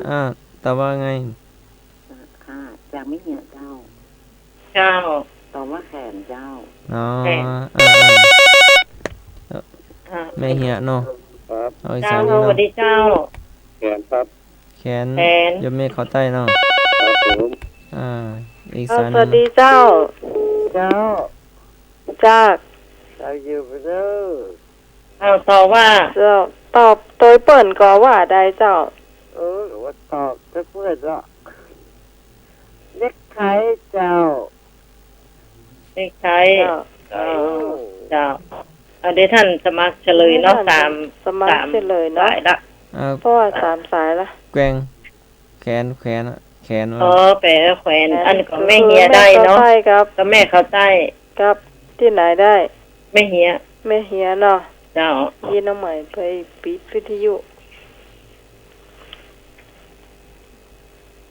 เจ้า พอมีเวลาอยู่ก่อน พระนอนมีมากที่สุดที่ไหนฮะ พระนอนมีมากที่สุดที่ไหน ถ้านอน พระนอน แต่ละปีนี่ก็มีเจ็ดหลายนอนนั่นก็นอนนี่เนาะมีมากที่สุดที่ไหนเป็นปัญหากวนน้อยเนาะ สวัสดีเจ้า ครับมีที่วัดครับผม มันถูกด้วยนะครับ มาถูกเท่าไหร่ครับมาที่วัดเป็นมีที่ไหน ด้วยครับ จะมีที่วาดไหน เที่ยวตัวเดียวเนี่ย ลองเรื่องอีสานนี้เนาะ ฮัลโหล ถ้านอน ยมตอบ มาก เลย ที่สุดเนี่ย มีที่ไหน รู้ละ ถ้านอน ที่ไหน ถ้านอนมีนั่งในสุตีกุฏิเจ้า มาจ่ายเตื้อทำไมว่าจ่ายนี่ งั้นภาพไม่สบายเยอะก็ นั่นละเอาละเอานี่ไผตอบเอาตอนวันเนอะ ใจต่อ เจ้าสวัสดีเจ้ามาเลยสวัสดีเจ้า ดีครับโรงพยาบาลครับ ฮะ โรงพยาบาลอะไรอย่าง บ้านอย่างครับ มันเป็นโรงพยาบาลน่ะโรงพยาบาลอย่างเจ้า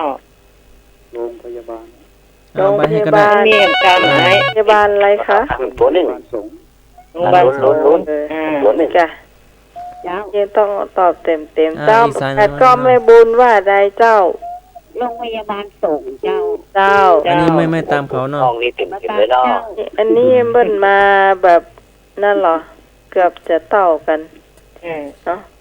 โรงพยาบาลสงฆ์ครับถูกต้องแล้วครับ ต้องนอนสนามบิน ครับสนามบิน ก็ เจ้า เจ้า 2 คนเลย เจ้า อ้าว ในก็ผ้าละอ๋อพระอะไรมีกุฏิหลังน้อยอ๋อ พระอภัยมณีก็ ใจเถอะครับ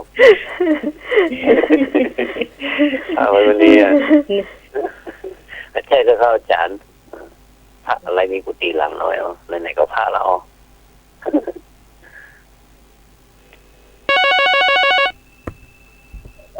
เจ้าสวัสดีเจ้า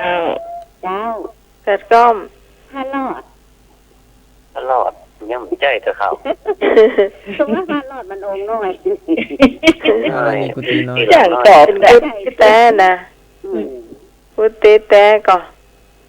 ที่เต้ว่าเล่นหมูเนี่ย กุฏิจริงๆแล้วกุฏิกุฏิแต่ก็ว่าแหละอย่างใดได้บ่าว ที่คนสมมติเป็นกุฏิที่อยู่ไหนหรอ อ๋อ หลังน้อยเป็นที่อยู่ของพระเนี่ย แล้วพระเข้าไปอยู่ไม่ได้เนาะมันน้อยเกินเนาะ ถ้าอยู่ กุฏิ พระอะไรอยู่กุฏิหลังน้อยอ่ะหมายถึงอยู่ได้นึงนะครับอะไรล่ะ กุฏิพระชื่ออะไรเด้ออ๋อพระอะไรอ๋อ กุฏิจำลองอ่ะ เดี๋ยวไปจำลอง เจ้าสวัสดีเจ้า สวัสดีเจ้า แย่หมดนอกเรียกมันถูกกว่า เจ้าว่าอะไรเจ้า พระซุ้มกอเจ้า ถ้าซุ้มกอ ซุ้มกอนี่มันใจเลยครับ ยังไม่ใช่เจ้าว่าตัว เอกครับ ถ้าให้น้องดาวน้องว่าถ้าน้อยนั่นแหละ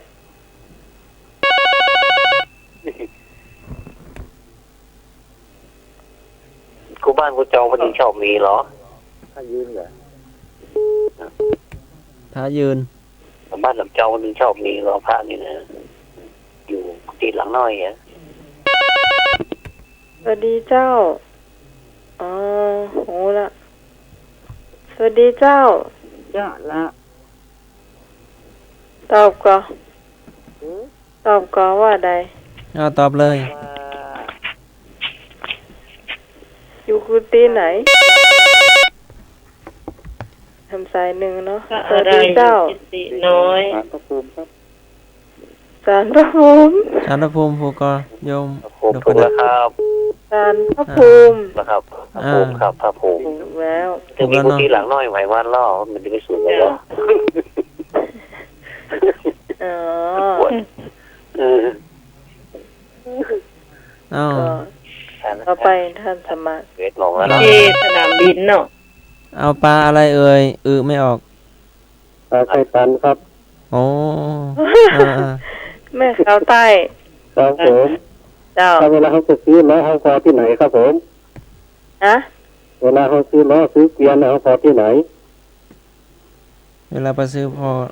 ซื้อล้อหรือว่าซื้อเกวียนเนี่ยเราดูที่ไหนก่อนครับ ถ้าเคยซื้อเนาะ ครับ จะดูที่ไหน ดู มันจึง เราจะซื้อล้อเขาพอที่ไหนครับ มันจึงจะทน ไห นะ ครับ ดูที่การนัด มาใจเจ้าครับ สมัยก่อนเขาจะใช้กันเนาะ อ๋อก็เดียวกัน อัน ต้อง พอที่ไหนจ๊ะ ครับพอที่ไหนครับ พอที่แกนมัน ถูกต้องครับผม ถ้าเขาเลือกผู้แทนแล้วพอที่ไหนครับ ฮะ ถ้าเขาเลือกผู้แทนแล้วพอที่ไหน เลือกผู้แทน ถ้าเขาเลือกผู้แทนแล้วพอที่ไหนครับ เดี๋ยวแป๊บหนึ่ง ดงประดาโยมดงประดาสายหลุดแล้วเนาะ เดี๋ยวก่อนแป๊บหนึ่งเลือก ดู ผู้แทน ดูที่ผลงานก็ ยังก็เปิ้นตอบว่า ดูผู้แทนจะดูที่ไหน ดูผู้แทนจะดูที่ไหนกูก็ว่าอันอะไรอย่างอะ ดูที่การไหว ดูที่การกระทำ อ๋อ ดูที่ความประพฤติผู้ ก็ ก ว่า อง อัน ฮัลโหลค สา รั ย บ ไฟรูดนี่ ครับบรรลุครับ ของโยมประดาหลุด อ๋อ เราเลือกผู้แทนจะดูที่ไหนครับ ดูที่ผลงาน ม ไม่ใช่ครับผม ดู ดู ที่ ที่อัน คุณธรรม ที่เขาไปกากบาท ยังบัดใช่เจ้าครับ ดูที่ศีลธรรม บัดถูกครับ ผู้แทนค่ะ เขาเรียกผู้แทนอ่ะ เวลาเลือกผู้แทนดูที่ไหน โยมมาช่วยตอบนะ ยังบัดใช่เตี้ยที่สุดดูที่ป้ายครับ อะไรนะ ดูที่ป้ายครับ ดูที่ป้าย ดู ถูกก็โย ดู ม ที่ป้ายถูก ยังบัดถูกเตี้ยครับผม อืมใส่ได้เหนาแล้วก็ฮะ เล่าแล้วเนาะ เจ้า ครับเขาเรียกผู้แทนตัวนี้แหนพอหน้าก่อนครับผม โอ้ดูที่ไหนก็ เงินพ่อหน้าเดี๋ยวเขาจะได้นั่นละเย็น เจ้า ในข่าวใต้ ไปละเดี๋ยวนี้มัน5 ทุ่มแล้วเนอะเดี๋ยวรอพระอาจารย์พร้อมเนาะ เดี๋ยวก่อนเดี๋ยวพี่ก็จะวางอีกคำเนาะ เจ้า หาไปละ จ้าท่านสมัครมีคำถามสำรองก่อน มี ถาม มี เลยถามเลย เรื่องอะไรที่คุณคิดว่ากวนที่สุด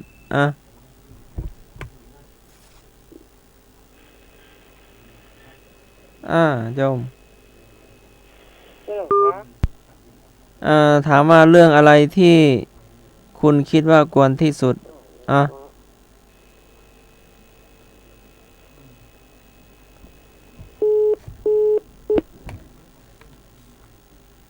คำตอบก็อยู่ในตัวนั่นเนาะ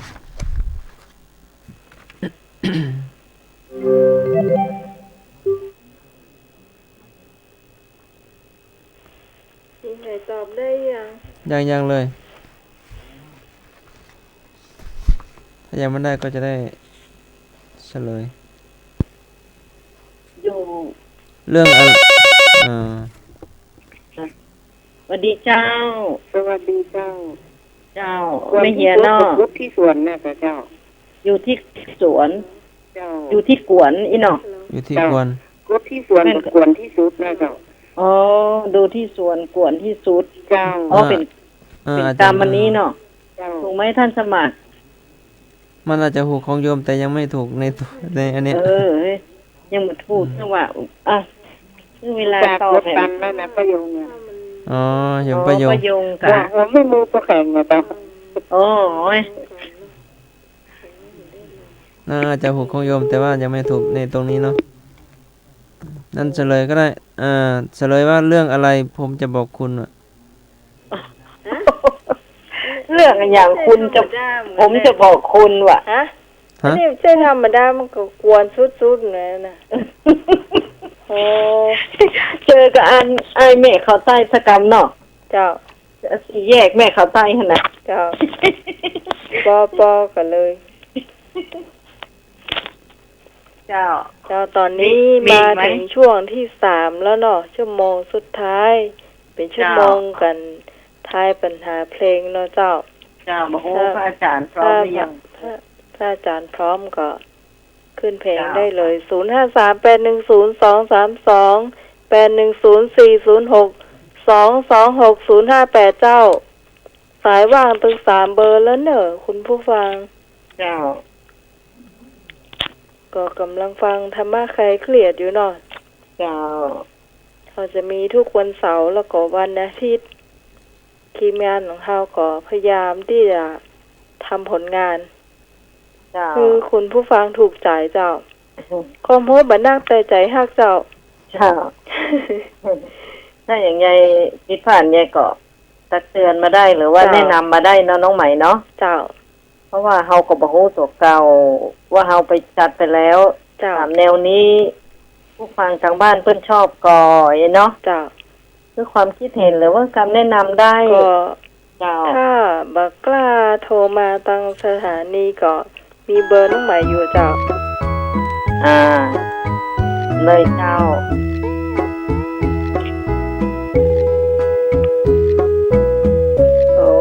โอ้โห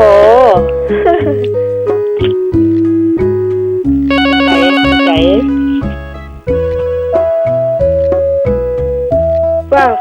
สายกันนะเจ้า ครับ สวัสดีเจ้า สนามบินครับ เจ้า สนามบิน สนามบินตอบ เจพีเชียงใหม่ครับ เอพีเชียงใหม่ ที่เชียงใหม่ เจ้า เดียวกันเนาะรอเห็นสายสองสาย สอ เนาะ งสายอ่ะมาสองสา เจ้าย พร้อมกันเลย สองสายพร้อมกันเลย สวัสดีเจ้า058สวัสดีเจ้า เชียงใหม่เจ้า เอพีเชียงใหม่จังไหนเจ้า เจ้าตรงเจ้า ตะบงเนาะ พะยงเจ้า ไม่ยง เจ้า เจ้า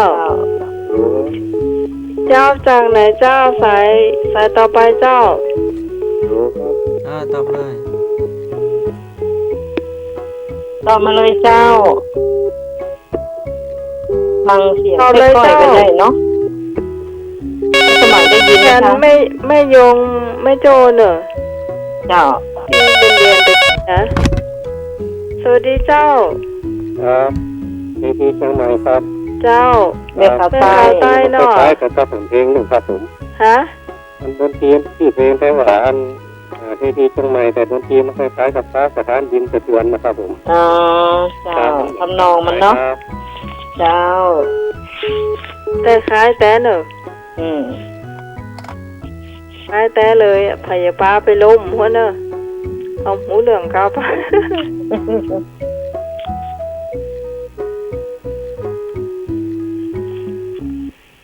เฉลยหรือยัง ใครถูกฟังท่านสมัคร แม่โยมแม่เขาใต้สนามบินไง อ๋อไม่ยงไม่เข้าใต้สนามบินถูก แล้ว เจ้า อีกพี่ไหนถ้าพี่จดไว้นะ เจ้า ถ้าไม่ลืมนะ เจ้า นะมี จ้า นึก ได้อย่าง นึก จ้ะ ได้เพิ่มมามีคิ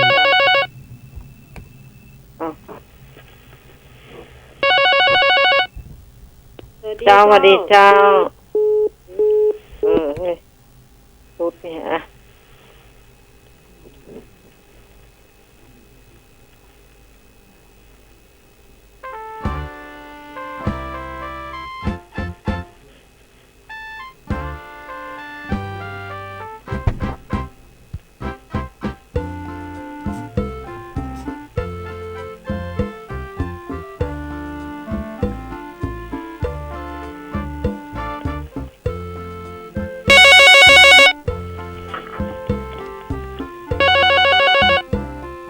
เจ้าสวัสดีเจ้า สวัสดีเจ้า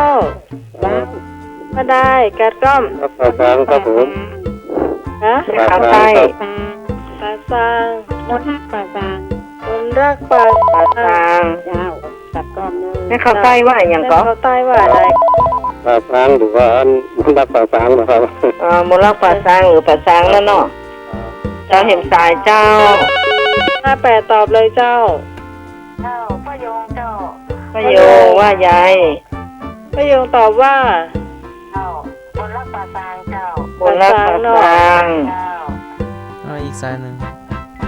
เห็นสายต่อไปเจ้า โหลครับ เจ้าสนามบิน ตอบเลยเจ้า บนรักปากกลางครับ คน บ รัก นรัก ปา ปาก ซาก ลาง ง ที่สายเนาะ สี่เจ้า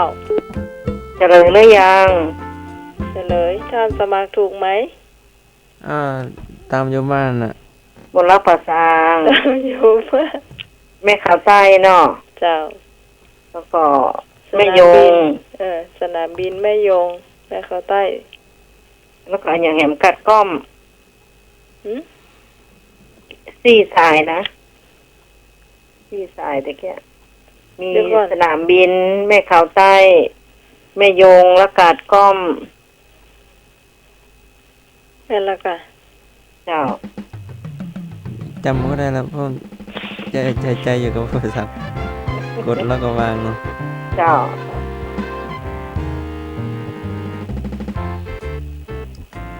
เอาแล้วเนอะทำไมอีนี่ลายกลับแล้วเนอะ ออกมาเป็นเลขอย่างมู้เนี่ย อยู่เหนือสุดเลยเนี่ย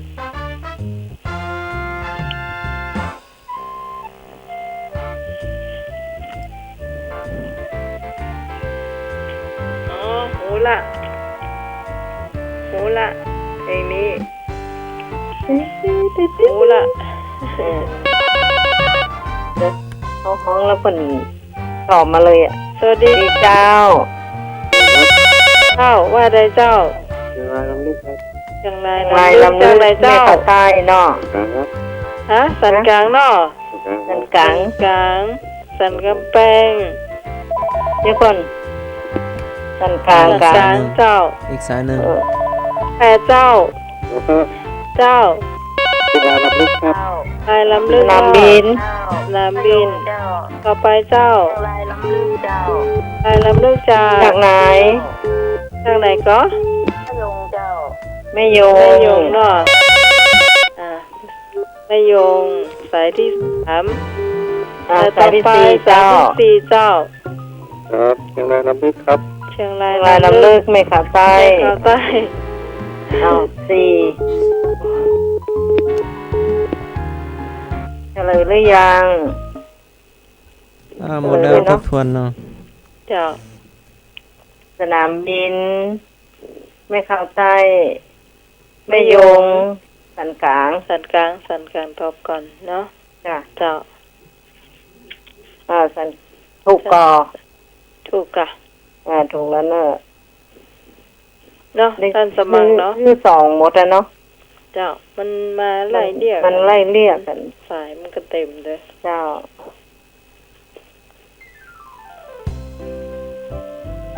โอ้นะขจายโทรเข้ามา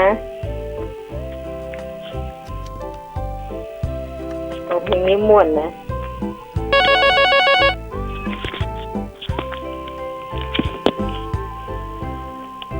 รอครับ จ้าร อครับ เจ้าสวัสดีเจ้า เดี๋ยวจ๋าครับ เดี๋ยวจ๋าสนามบิน สนามบิน ครับเดี๋ยวจ๋า เจ้า เจ้าสวัสดีเจ้า เขาหมดละเจ้าสวัสดีเจ้า เจ้าตะก้อมเจ้า ว่า เจ้าไม่โยไม่โจเจ้า ขัดพี่บุญกัดข้อมตัวมันก่อนน้อง เจ้าแม่นแล้ว เป็นชายก็ได้นะเจ้า ก็ได้จะเฉลย มาสายสุดท้ายมา เจ้าดีเจ้า สวัสดีเจ้า เดี๋ยวจ๋าครับ เจ้าให้เขาตายหนอ แม่เขาตายเนาะ เจ้า เฉลย ดีแล้วนะ ท่านสมัคร เจ้าจ๋าแหละ ไปไหนบ่ฮู้ โจตันกันนะมันใช่ว่าโจเบตันนะ ตันการน้องหัวใจงงว่าท่านสมัครไปไหนเฉลยแล้วก็ฮู้ว่าเพลงนี้เนาะ เจ้า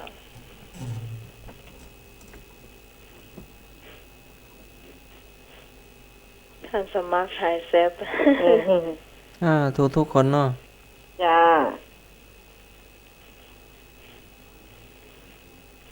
ถูกทุกคน จ้ะ พี่สายถูกหมดเลย ก็โทรมาติดกันแล้วก็สองมือเอากดรับอีกมือกดวางสาย กดวางสายเสร็จอีกสายหนึ่งอีกสายหนึ่งมาอีก ไม่ได้หันจดเลย เปิงเงินมาโจทย์ก็ได้ให้เพื่อนเย็นโจทย์เนาะถ้าท่านสมัครโจทย์เนี่ยก็เดียว งงก็เดียวงง ต้องกังวลเรื่องวางโทรศัพท์ภาพโทรศัพท์ พอวางเสร็จแล้วก็สายหนึ่งก็มาอีกก็ต้องกดรับ จ้า 4 เครื่อง เปิงเงินอาจารย์วิสูตรไข้หัว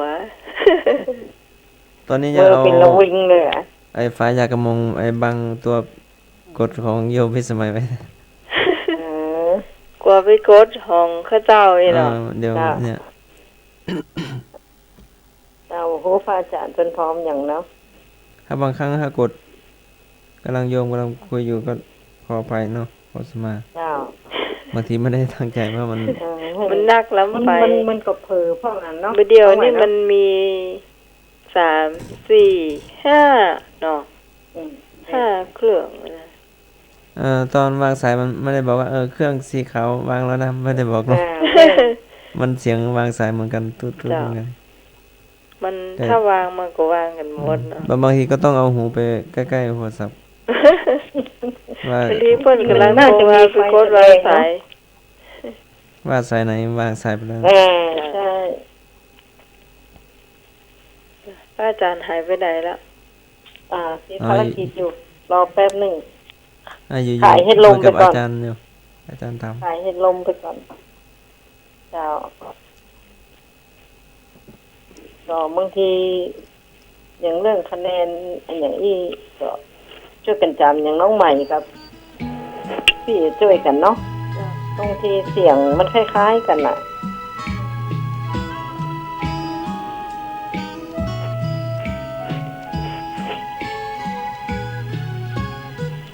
แน่ใจแล้วโทรเข้ามาเลยนะเจ้าโอ้อันนี้เหมือนเจ้าคาราโกงโก้ละอันนี้เอาซื่อๆเจ้าสวัสดีเจ้า สวยใจดำครับ คนสวยใจดำไม่ข่าวใต้เนาะเจ้าเป็นสายแล้วเจ้า ต่อไปเจ้าสายไหนโทรมาได้เลยเนาะ เป็นสายเจ้า 3กัน มาพร้อมกัน 3สายกันเนอะ เจ้า ตอบเลยเจ้า สวัสดีเจ้า สวยใจดำครับ สวัสดีเจ้า เจ้า สนามบินตอบเลยเจ้า สวยใจดำเจ้า สวัสดีครับ เจ้า สนามบิน สวยใจดำ รายงานตัวสวยนะเจ้า เพราะว่าเสียงดนตรีมันดังเนาะ ก็สวัสดีครับ แล้วก็ปลาเศร้า เข้าสารปี กระเจ้าสารปี สนามบินแล้วผมไม่ยงกว่าพี่กี้ แม่ยง เจ้า สนามบินแล้วก็ปลาเศร้า เจ้า ถูกต้องกันหมดก็ มีสนามบิน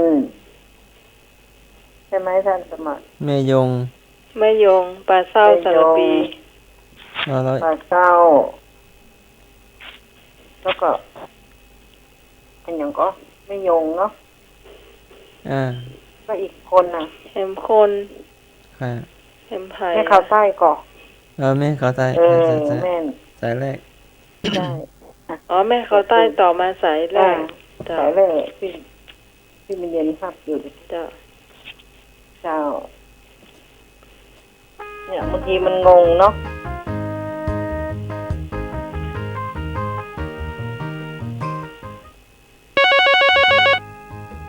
หยุดก่อน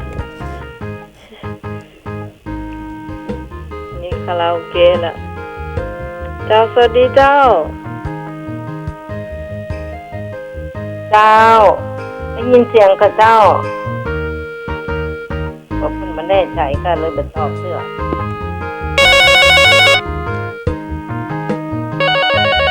มาแล้วเอามา2 สาย3 สาย สวัสดีเจ้า พบกันกินครับ กบจำศีลแม่ขาวใต้นอ ครับผม ต่อไปกัดก้อมเจ้า ครบยันกินเจ้าก บจำศีลนอกัดก้อม2 สายละสายที่ 3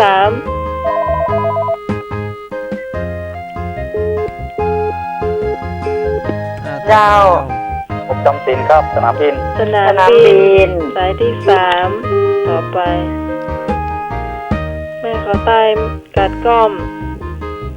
สนามบินตอบต่อไปเจ้า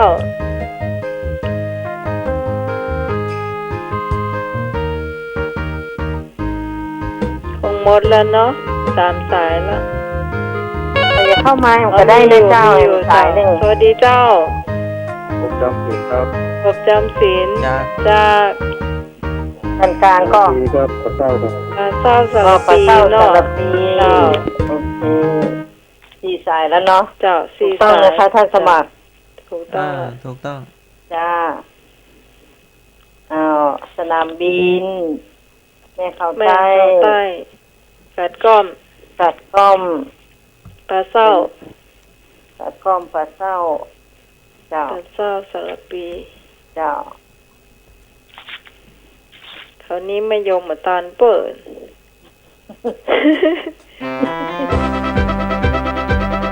วันนี้สาวไม่โจ้มาไม่มีเสียงเนาะ ใส่ ใส่ น้อง ไปแอ สาว ล ไม่ ทุก โจ ทีเหตุการณ์ เพราะว่า ยกตอบเลย สวัสดีเจ้า ครับไปหายครับ ไปหาย ควายหาย ครับ เจ้าใต้ ไปต่อไปเจ้า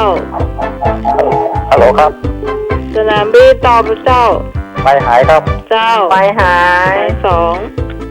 ต่อไปเจ้าเดี๋ยวต่อ ที่เข้ามาสาม ต่อ สาย เลยโยง รูปไปนะคะงั้นเรา มาแล้ว0 แล้ว 226 058ต่อไป เจ้า เจ้า แม่โยงเจ้าควายหาย ไม่โยง ไม่โยง เข้ามาแล้วกล้าว่าจะที่ประตาเตือนนะเจ้า เจ้าสายที่3ไม่โยง ไปหายยมมาจากไหนนะไปหาย กลางๆก็ ยมโดย ไหน สะเก็ต เจ้า โดยสะเก็ต ก็สเก็ต ผู้ชายนะ ตลาด ตลาดใหญ่ ให ก็ ญ่ก่อน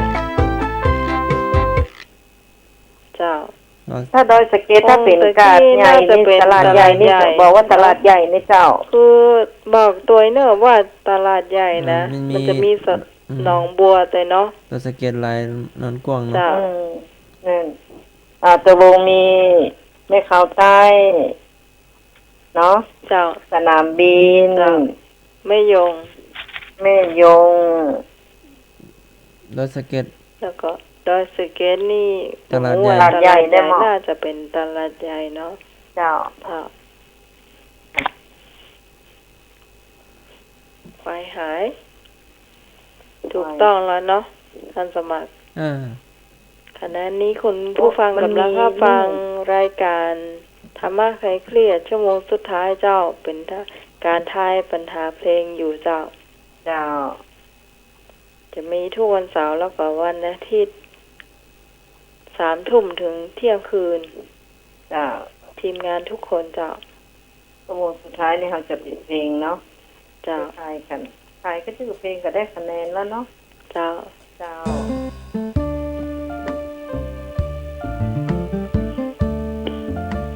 นี่มันเป็นตำรวจนะ ไปฟังใบเจ้ากะไปฟังใบเจ้ากะเขาต้องหูนะ อ๋อ อยู่แค่นี้ขึ้นมาก็หูแล้วเนี่ย ถ้าคนเปิดฟังเพลงแบบนะจ้า สวัสดีเจ้า แม่ขาวใต้ ครับตชดขอร้องครับ เจ้า ตชดขอร้อง เจ้าสายสองเจ้า ครับ เอาละเอาจะเริ่มซับซ้อนละสวัสดี เจ้า เจ้า สวัสดีเจ้า บินครับ สนาม สนามบิ บิ น กรอก จะดอขอร้อง ตชดขอร้อง เจ้า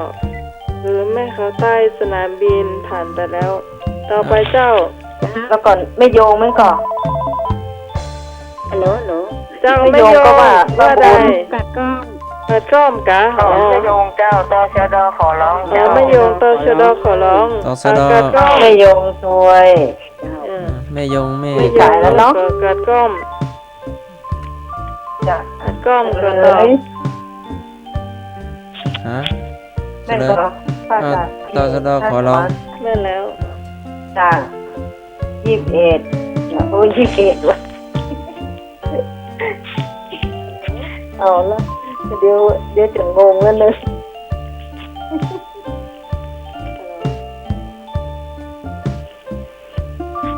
เจ้า จำได้ แล้ว ก่อ ก็ น ไม่ตรงเนาะเนี่ยจ้าเรียบร้อย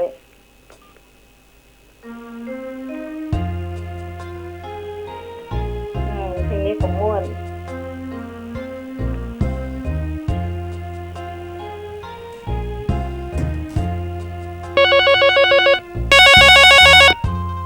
โอ้สองสายเลยสวัสดีเจ้า เจ้ากุหลาบยังจริง กัดก้อม เจ้า อีกสายหนึ่งมั้ง อีกสายหนึ่งไข่เจ้า ฮัลโหลครับ ตอบเลย ฮัลโหลครั เจ้า บ สนามบิน สนามบินครับ สวัสดีเจ้า กุหลาบจริงๆครับ เจ้า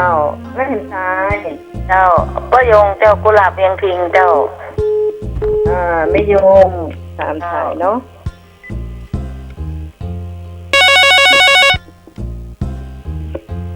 จ้าสวัสดีเจ้า ครับมาใต้ฝุ่นคำบอกสำหรับหลวงปู่ครับ แม่ข้างใต้เจ้าเฉลยเนาะครบ4 สายแล้วนี่ ถูกหมด เฉลย เนาะ ท่าน บุญรับ สมัคร เพียงเพียง ตรง ถูกทุกคนนั่นเนาะ ทางสนามบิน แม่ข่าวใต้ บินแม่เข้าใต้ แม่ แม่ ยง บุญแล้วก็แม่ยงพบเจ้า 4 สาย เจ้า4 สาย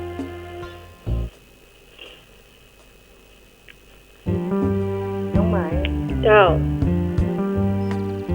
น้องว่า จ้ะ อย่างที่บรรเย็นมันรีเลย์ไปก่อน อย่างก็ เหมือนช้าๆอย่างจะรีเลย์เนาะมันอย่างนี้โหมันเหมือนช้าๆไปหน่อย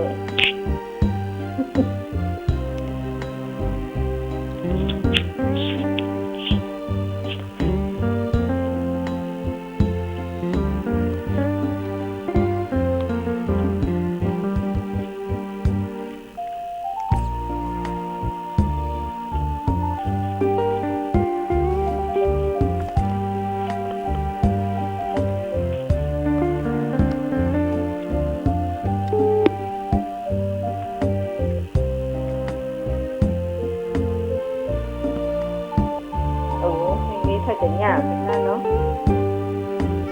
นี้ใส่ต่อมาเลยเจ้าก็ได้ไหมเจ้า เนื้อขึ้นมาละเนื้อเพลงขึ้นมาละ บ้านต้องเช่าข้าวก็ต้องซื้อความรักก็ ถ้าจะถ้ามาได้นี่โอ้ยร้องเพลงอย่างนั้นเนาะเจ้า สนามบินได้แน่เราใต้ได้แน่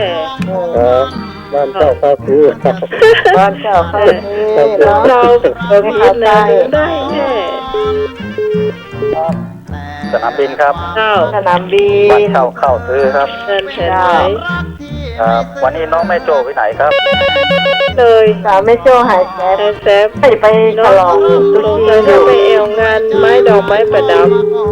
ตุ๊จีนกับแม่นะน้องวันนี้ เจ้าแม่นละ นี่หายแซ่เลย ไปต่อไปเจ้า ไปจะต้อยก้น เจ้า ทางกลางก็ตลาดใหญ่ก็ว่าใหญ่ เจ้าไหนเจ้า สันกลางสันกำแพง ครบก็ 3 สาย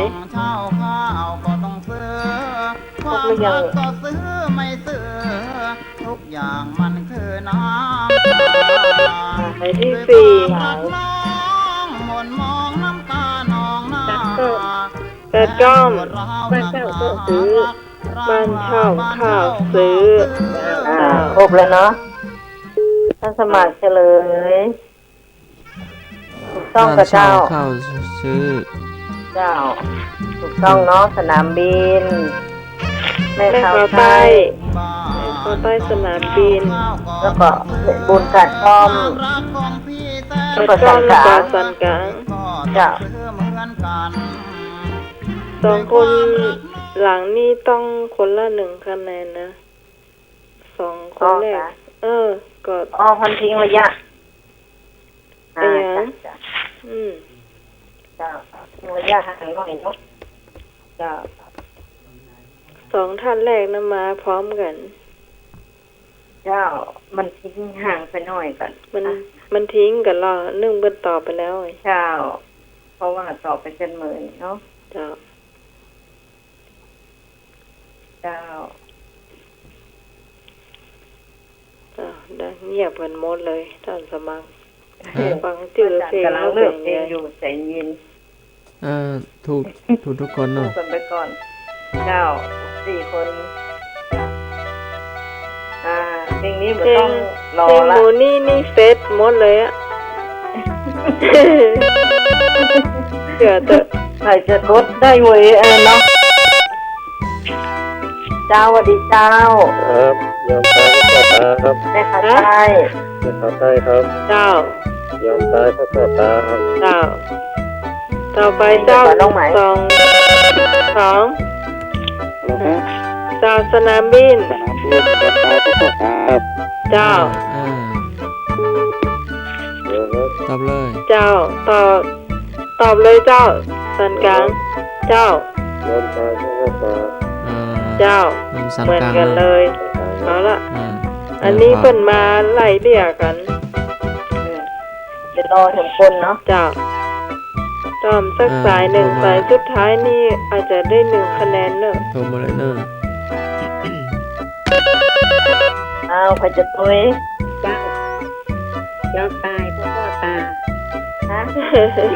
กัดก็ อัดก้อม เจ้า คะแนนเดียวกว่ายังเอาเนาะ เจ้าเอาสนามบิน ไม่ใช่ธรรมดานะกัดก้อมนี่เข้ารอบเจ้าเปิ้นเนี่ยนะ เจ้า เนาะ มันน่าเชื่อเนี่ย เจ้าเพราะคะแนน สนามบิน นับ เนาะ 2ที่ แล้วก็ นับ3ก็หา ใช่ อืม ตะกี้เนี่ยชาย เอียง ชั้นกลางก็ที่มันสายเศร้ากัน สันกลางแม่นละ3สาย เจ้า แม่เขาใต้สนามบินสันกลาง เจ้า เจ้าแกดก็มาสุดท้ายเนาะ เจ้า เจ้าคุณกำลังฟัง เรียบร้อย ธรรมะใครเครียดชั่วโมงสุดท้ายเจ้า นี่ก็เพลงม้วน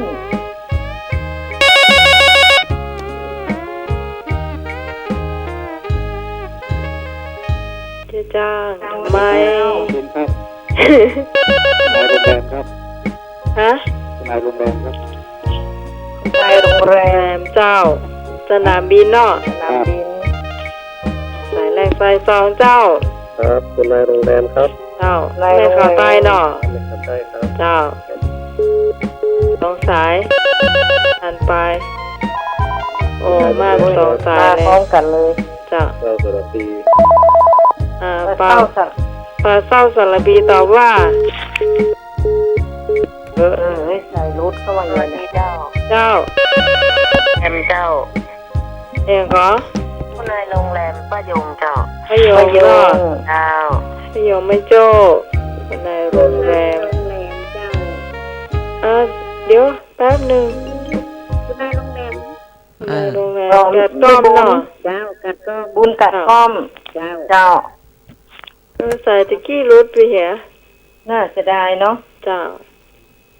เสียงบ่ใจอ่ะ ผมพูดว่าไผเนอะ เจ้า ต้องบอก อันนี้เขารวมคะแนนแล้วเนาะ ถูกต้องก่อนให้คนมาเวลา สวัสดีเจ้า จ้า เจ้า สาวยืมสาวเซเปิ้ลกะว่าใหญ่ ตอบก่อน สาวว่าใหญ่อ่ะ ไอ้สารวดอ่ะ เจ้า รุ่นก็เปิดกันนะ โดยคนเปิ้นเนาะ เจ้า เจ้า โดยคนเปิ่นก็ได้1คะแนนเนอะ บนแรกกับว่า เจ้าคุณเจ้า จ้า เจ้า053เป็น10232 เดี๋ยวก่อนเนาะ เป็น10406เจ้า226058 แล้วก็แม่บุญเนาะแล้วก็ที่ไหนแห่งก็ไม่ยงกะ โจกัดก้อม สาวหญิง ฮัลโหลครับ เจ้า เอาละ สนามบิน สนามบินครับ เจ้า เทพธิดาดอยครับ เทพธิดาดอย ธิดาดอย สนามบินมาสายแรก โทรจากไหนเนาะ จากไหนเจ้าอ๋อ ปลาบง ป สา ลาร บ ปี งสารปี บงกะ เจ้า สวัสดีเจ้า สายสอง เทพธิดาดอยเจ้า ดาดอยจากไหน ยงเจ้า พยง เจ้า สายสามต่อไปเจ้า เทพธิดาดอย เทพธิดาดอยแม่เขาใต้เนาะ ไม่ใช่สันกลาง สันกลาง เจ้าสายสี่แล้วเนาะ เฉลย ำสายท่าน โยม เจ้าสวัสดีเจ้า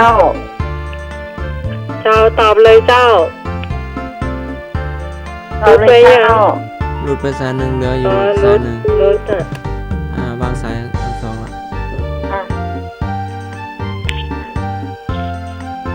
ถูกก่อนอ่ะ โอ้เดี๋ยวแป๊บนึงสวัสดีเจ้า เจ้าเมื่อก่อนเป็นคนแบบตา เต็มเนาะสายเต็มเนาะ เทพิดาดอย เจ้า แต่เป็นแรกแล้ว พร้อมเนาะ แต่ก้อมเนาะ เจ้า เจ้าเป็นยังเนาะ5 สายกันเนอะที่ เป็น เรียน เจ้า โจตันกัน เจ้า เนาะ เดี๋ยวก่อนเนาะ เจ้า สนาม สนามบินแม่ แม่ ค้า ข้าว ใต้ ใต้ ไม่ยง แล้วก็เดี๋ยวก่อน ไม่ยงสันกลางเจ้ากัดก้อม ไม่ยงการก้อม สันกลาง กลาง 5 สายเจ้า เจ้า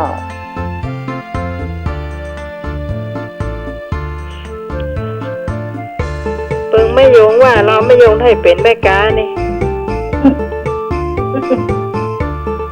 ขายความหมดนี่นะอันสตางค์เขาจะให้เต็มเปียดอะ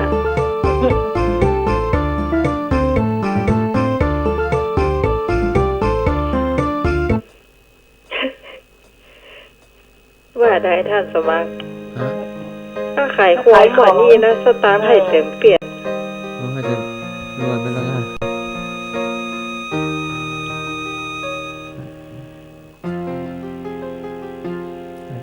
สไตล์เปลี่ยนแล้วเจ้า อันนี้หยิ่งมันอะ สไตล์เปลี่ยนแล้ว อันนี้มันชอบอยู่ในโรงเรียน เปลี่ แล้ ยน วเนาะ สไตล์ละ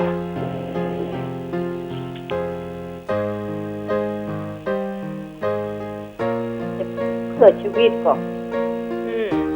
เนาะ เจ้า อันนี้มันชอบอยู่โรงเรียนอ่ะ เจ้า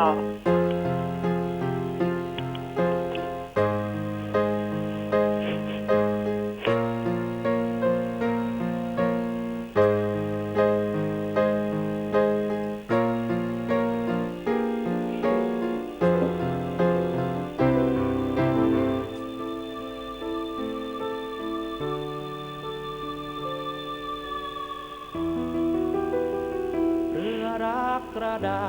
ษคลื่นสาดในทางมายา แสดงว่าตะกี้มันมีเนื้อเพลงตอบมาได้ เจ้า เดี๋ยวรับกระดาษครับ เรือลงกระดาษสันกลางเนาะเจ้า เจ้าสาย2เจ้า สนามบินเสือกระดาษครับ เรือรักกระดาษสนามบินสาย2เจ้าต่อไปเจ้า ครับเสือรับกระดาษครับ แม่เขาใต้เนาะ ครับผม เจ้า ถ้าใครจะตัวก้นหนึ่งสาย เจ้า จับเลยโยม สาย4เจ้า เจ้า กัดก้อม กระดาษอย่าหักกระดาษ ไม่ได้ตามเขาเนาะตามเขา เอ้ยก็ได้เหรอเนาะมันเป็นอย่าง เจ้า ตาลเปิดรู้ใหญ่อ่ะ อ้าวอันนี้สี่ ตา สาย ล แล้วเนาะ จ้า4 สาย สนามบิน แม่เขาใต้ แม่ข้าวใต้ไม่อย่างนั้นตะเกียบ กัดก้อม กลาง สันกลางแล้วก็กัดก้อ กั ม ดก้อม เจ้า ถ้าส่งทีละเล็กทีละน้อยนะกัดก้อมนี่นะ เจ้า 053810232810406226058เจ้า ไม่โยงกันนี่แล้วก็ ไม่โยงเข้ายากนะ ไม่โยงกัน จ้า ไม่โยง ได้ กันเลย ได้ นะ กับติดสายอื่นเจ้า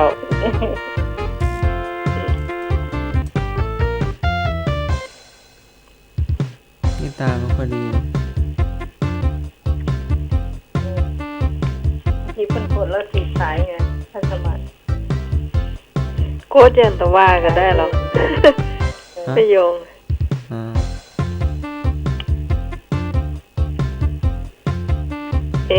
เพลงนี้เพลงอย่างเนาะ ว่าไม่ยงนี่ยังน่าเกลืออันไม่บุญก่อนถ้าเป็นวัยรุ่นดีๆไม่ยงไทยตอบไปได้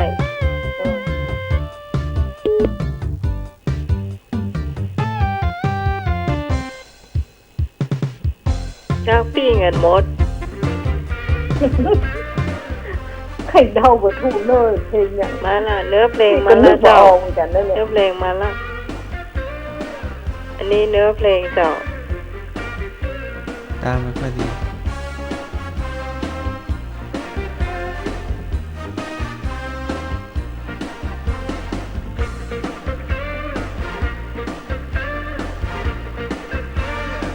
ฉันขี่ไอ้ถุยวิ่งลุยท้องนาฉันคนบ้าตามแต่งตัวก็ช่วยนักหนาสวัสดีเจ้าระวังเป็นขวางเนอะเจ้าสนามบินครับ ครับสนามบินเจ้าว่าไก่นาตาฟังต่อไปเจ้าไปนาตาฟังครับนาตาฟังจ้าไม่ตาใต้เจ้า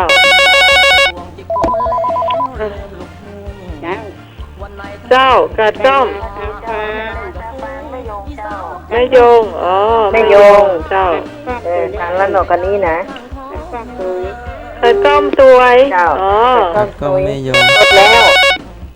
มีใครทำมาหมอกัดก้อมไม่ยงแล้วก็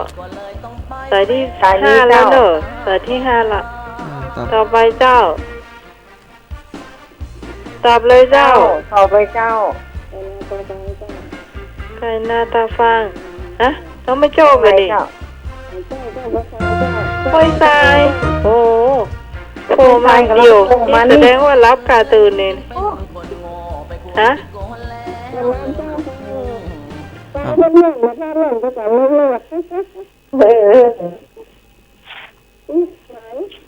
เจ้า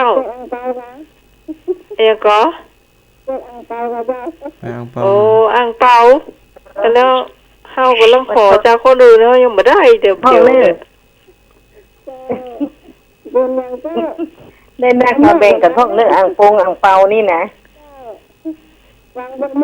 อันพี่สาวห้วยทรายก็มันมีงานทำอ่ะพี่เป็นเย็นเพิ่นน่าจะมาแบ่งห้องเนาะอ่างเปาเนี่ยค่ะเจ้าเอาสนามบินเนาะสนามบินแม่เข้าใต้แม่ยงแม่โจ้หนอแต่ก็การก้อมก็ห้วยทรายเดี๋ยวก่อนค่ะใจเย็นกลมได้เดี๋ยวค่อยลืมพี่โจดอยู่ถ้าตัวอู้พี่ก็จะลงตัวยันตัวแล้วก็ห้วยทรายเนาะห้วยทรายมี2กับ1ห้วยทรายได้เนาะจ้าที่มันมีป่าบงสลับปีเนาะเมื่อกี้คุณตอบมาเด็กเพลงก่อนนั่นนะถ้าโจทย์ตันก็ต้องบอกนะถ้าโจทย์ตันก็ต้องบอกค่อยๆไป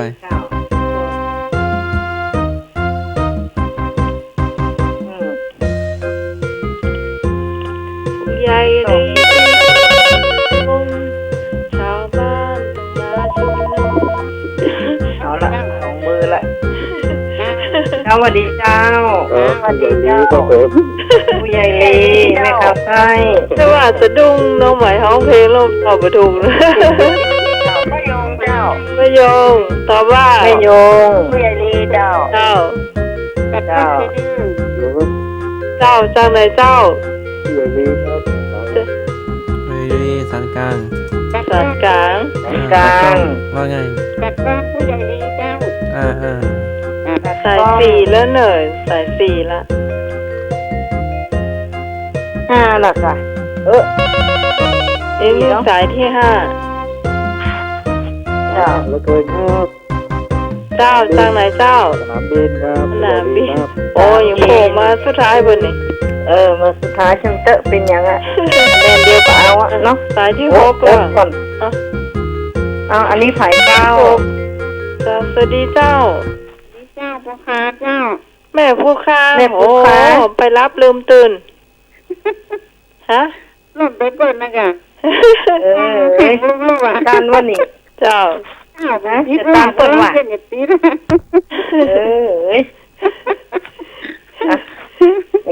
ยังใหญ่ก็ได้ไปอยู่เนาะ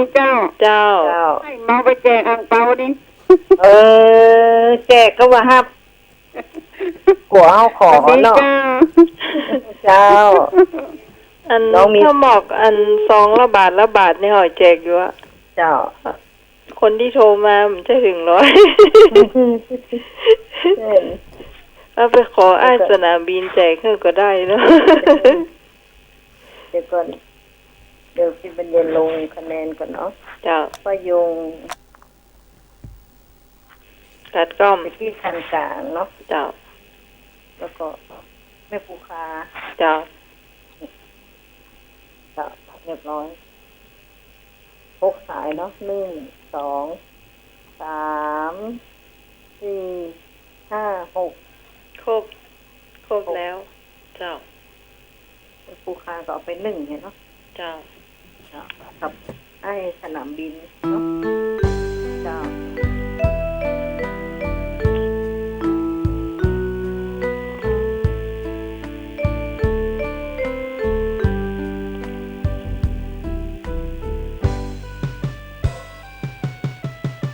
โอ้เข้าใจไว้รถมาเลยสนามบินแม่เขาใต้ได้แน่เพลงเนี่ยเนาะชื่อออกเนี่ยวันที่คนนึกออกรู้เดี๋ยวโทรมาใหม่น่ะ0538102332810406266058เจ้า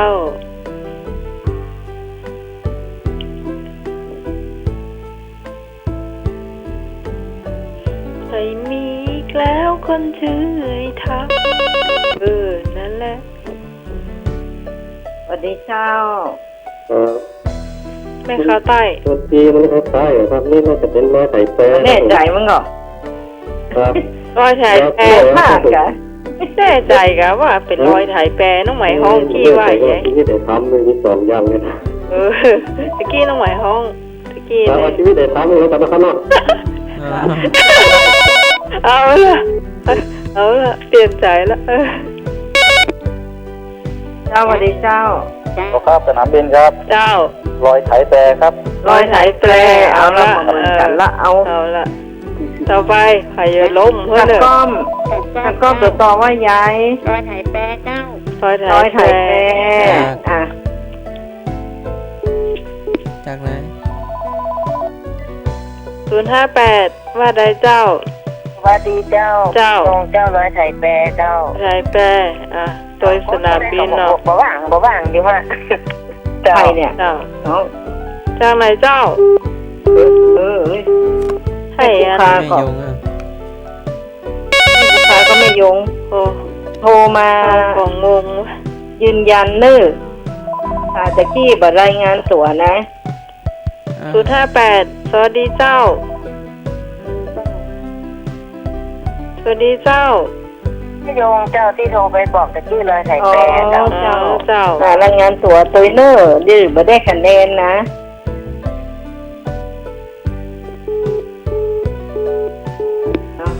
ครบหรือยังดูว่าไผจะผิดไผจะถูกแต่น้องไหมมั่นใจว่าเป็นชีวิตได้ทำ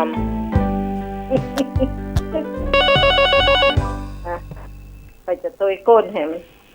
นี่ประตุยฮะเอาที่น้องไหมไว้นั่นแหละตุยก้นนั้นไอ้แม่เขาใต้เนาะแม่เขาใต้เพิ่นตอบดีนะเรื่องไหวไปเปลี่ยนเพิ่นนะ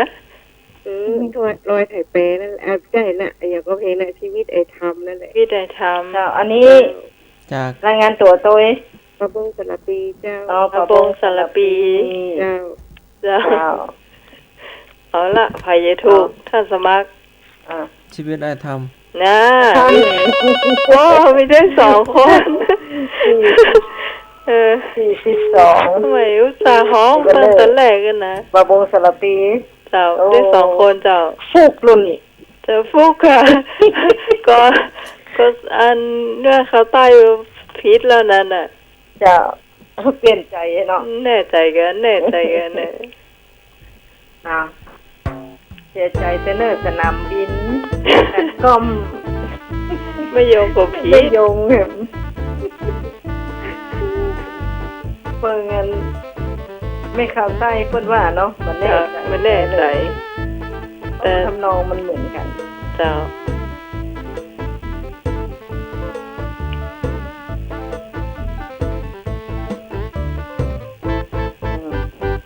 ทีนี้เราออกอยู่นะ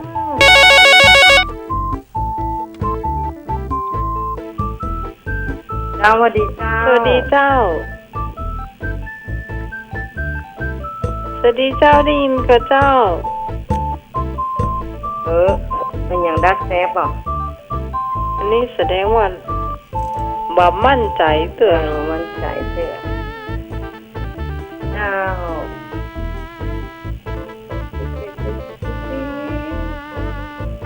โยยาฝั่งซ้ายนั่ง สวัสดีเจ้า เจ้าว่าได้เจ้า สวัสดีเจ้า ยมพบาลเจ้าขา ฮะ ยมพบาลเจ้าขาย มพบาลเจ้าขาสนามบินเนาะ ก็ปกติครับ ปลาเศร้า ป่าเศร้าสารปี เจ้าสารปีรายงานตัวเดินไอ้เนื้อ ป่าเศร้าสารปี เจ้า เพิ่นบอกว่าโยมเจ้าขาดูว่าจะแม่นก่อนเนาะ ยมพบาลเจ้าขา ยมบาลเจ้าขาจาก ก้อมก่อน กาดก้อม แล้วก็ สวัสดีเจ้า 58ว่าไง สวัสดีเจ้า เจ้า โย พ ม บาลเจ้าขาจากประโยงเจ้า เจ้า อันนี้ตามเขาหรือว่าตาม ตาม ตัวอง เขา มดมาตามเจ้าได้คะแนนเดียวก็ดีบ่ได้ก็ดีเจ้า อันนี้ตอบตามเขาหรือว่าตัวเอง ตอบตามเปิ้นแน่เนาะ ตอบตัวเองเจ้า อ๋อ ฟังอยู่เจ้า อ๋อเจ้า จากการเปิ้น อ่า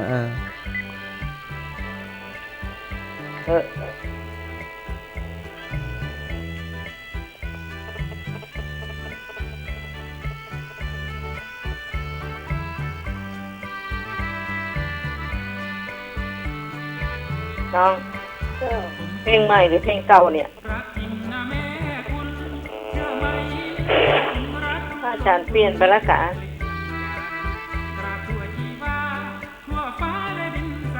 ฮะน้องไหม แล้ว เพลงใหม่พี่ยังไม่ได้ลงคะแนนเลยอ่ะ ก็เป็น คือปลาเศร้าด ก็ อกปลาเศร้ากัดก้อมเนาะ เจ้า ตะกี้ยังไม่เฉลยแล้วเพลงอ่ะถูกต้องก่อน แต่มันไม่ใช่ยมบาลนะ นั่นก็ชื่อเพลง ชื่อเพลงว่าใดตะเกีย อาจารย์เอาไปไหนไม่รู้เดี๋ยวอาจารย์หาก่อน เอาละ ก่อนนั้นครับ เอาละ คนเปิดก็งงคนฟังก็ง แล้ว ง มีอยู่คนเดียวที่ตอบบ่เหมือนเพิ่นเลยเกีย คนจดก็งง นะครับก่อนหน้านี้ครับ เป็นหนุ่มยโสธรอ่ะอันนี้คือตอนเนี้ยแต่ก่อนเพลงก่อนหน้าเนี้ย เพลงก่อนหน้านั้นรู้สึกว่า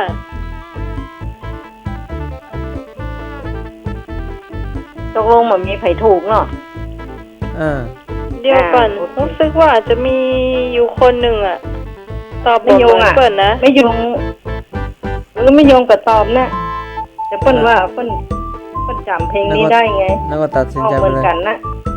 เอาเริ่มใหม่เนาะมันงง เจ้านั่นก็เริ่มใหม่แล้วเจ้า เอาเริ่มใหม่เอาตอนนี้เนาะ เจ้า เพราะมัน ตกลงแบบมีใครถูกเนาะจ้า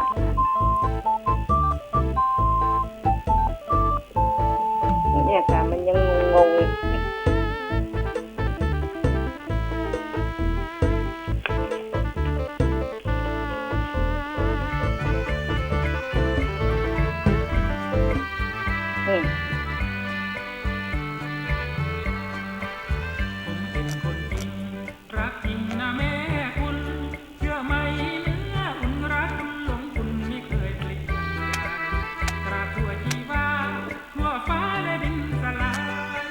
เอาล่ะเพลงตะกี้นั่นแหละ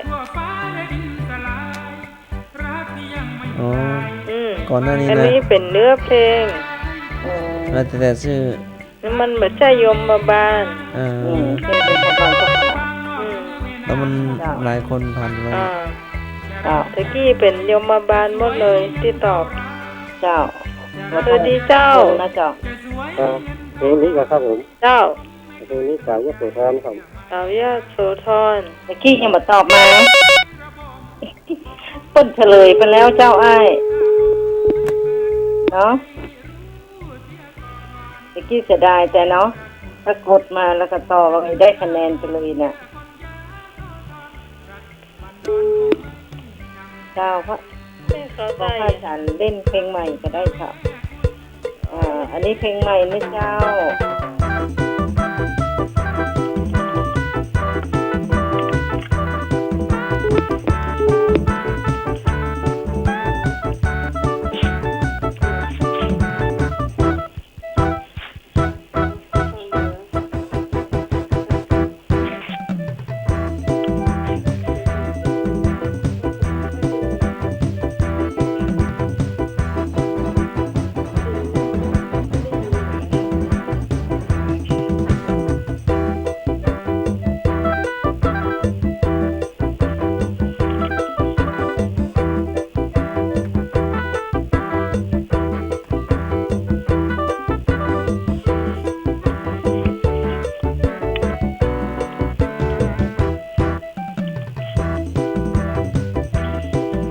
เกี่ยวกับความตายเนี่ย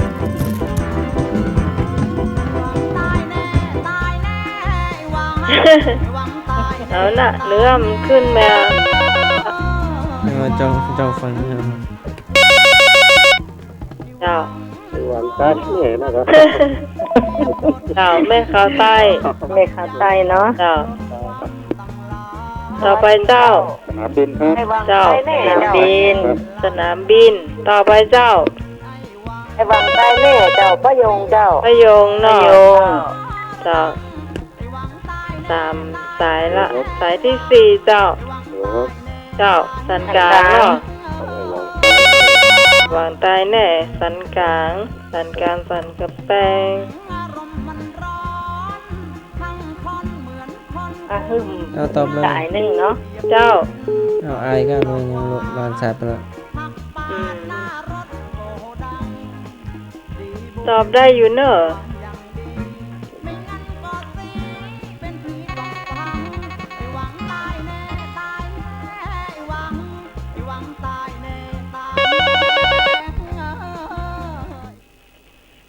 เจ้าสวัสดีเจ้า เจ้าว่าใด ครับไอ้บางไทรเนี่ยครับ จากไหนเจ้า จากไหน สารปี ปลาเศร้าเนาะ ครับ เจ้า พี่พิษเนาะเจ้าโอ้โห สายที่ตาใดแล้วเนี่ยสายที่6แล้วก็ เจ้า สวัสดีเจ้า สวัสดีเจ้า ตอบเลย เอามาตอบก็จะรวบรวมคะแนนแล้วเนอะ เจ้า สนามบิน สนามบินตาใดเจ้าวันนี้ เดี๋ยวก็มาใช่เดี๋ยวค่ะ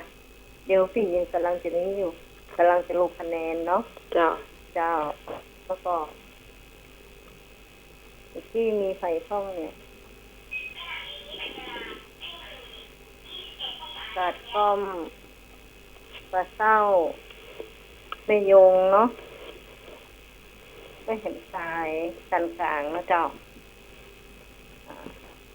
1 2 3 4 5 สายแล้วเจ้า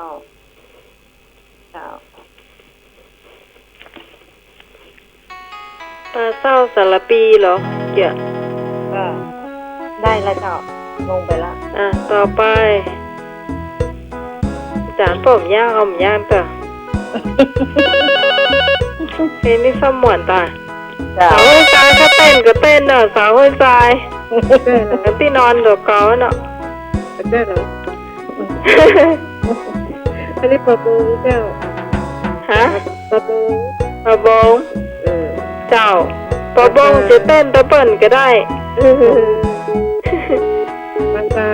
ตอบ เจ้าปลาซางเนาะเจ้า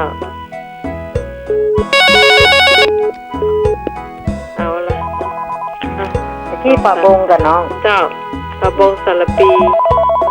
ครับสนามบินครับ สนามบิน สนามบิน ป่าจางครับ แล้วถ้าจากปลาบงนั่นเป็นสายของไผ่นี่ สวัสดีเจ้า เจ้า พยงปากกลางเจ้าพยงเจ้า ยงเนาะ เจ้า ไม่ยงอันโกดตันเปิ่นอยู่ตา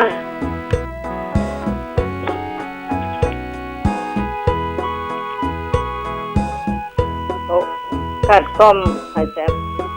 รับไปละกันแม่ผู้ค้าให้รับไปละหัวตัวก้นเปิ้นเฮย เจ้าสวัสดีเจ้า รับเนี่ย น้ำรัก เมาขวัญถึงมาได้เลยเนาะ ลูกค้ากับเจ้า เจ้า เจ้า เจ้าเนี่ย ฮะ สาวประสานเจ้าสาวประสาน สาวประสาน เจ้าว่าจะเจ้าแล้ว แม่บูนเนาะ เจ้าลูกค้านะเจ้านี่นะ เจ้า เจ้าขอบคุณเจ้า จะเจริญหรือยัง แม่ภูคาจริงอ่ะ ฮะแม่ มัน ผู้ บอก ค้า ว่า จ้ะ แม่ภูคา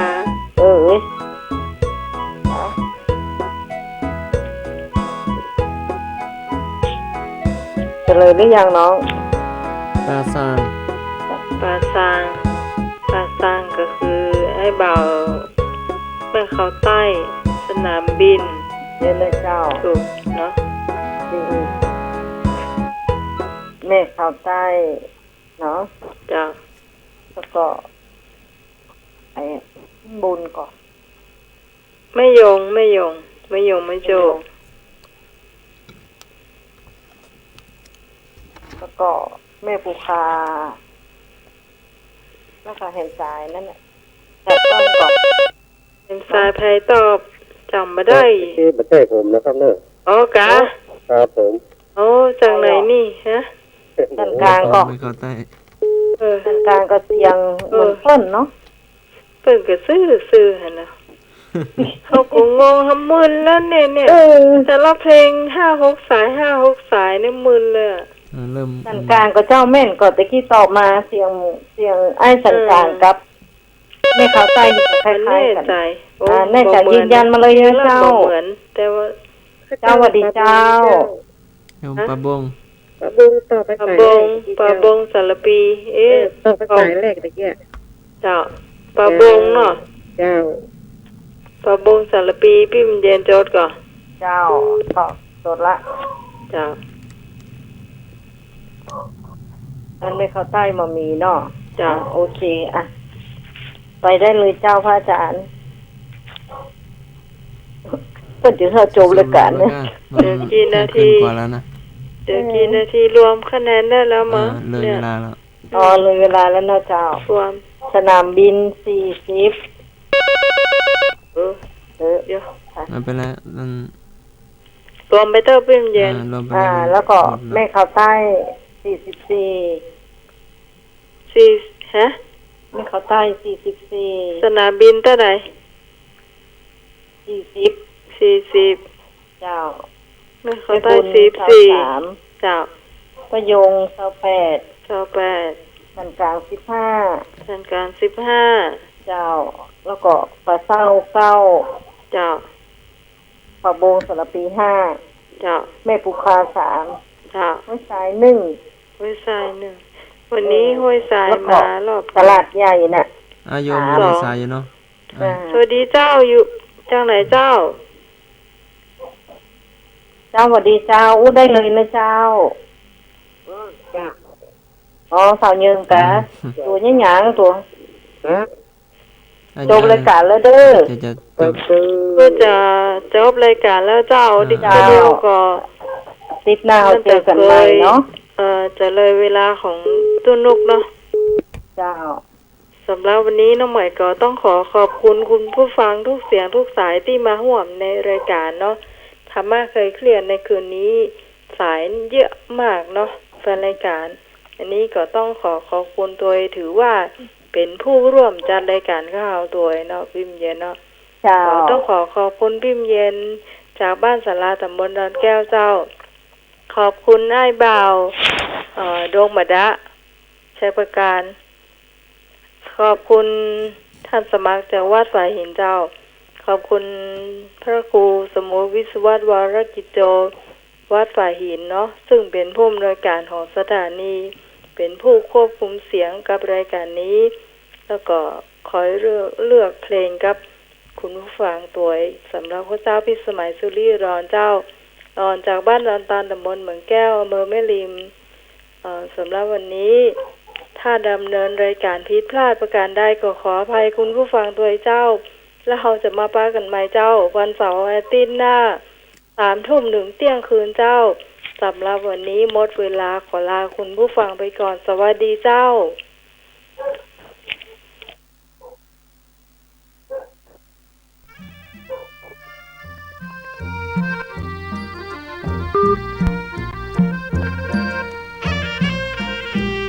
บ้านต้องเช่าข้าวก็ต้องซื้อความรักของพี่แสนซื้อ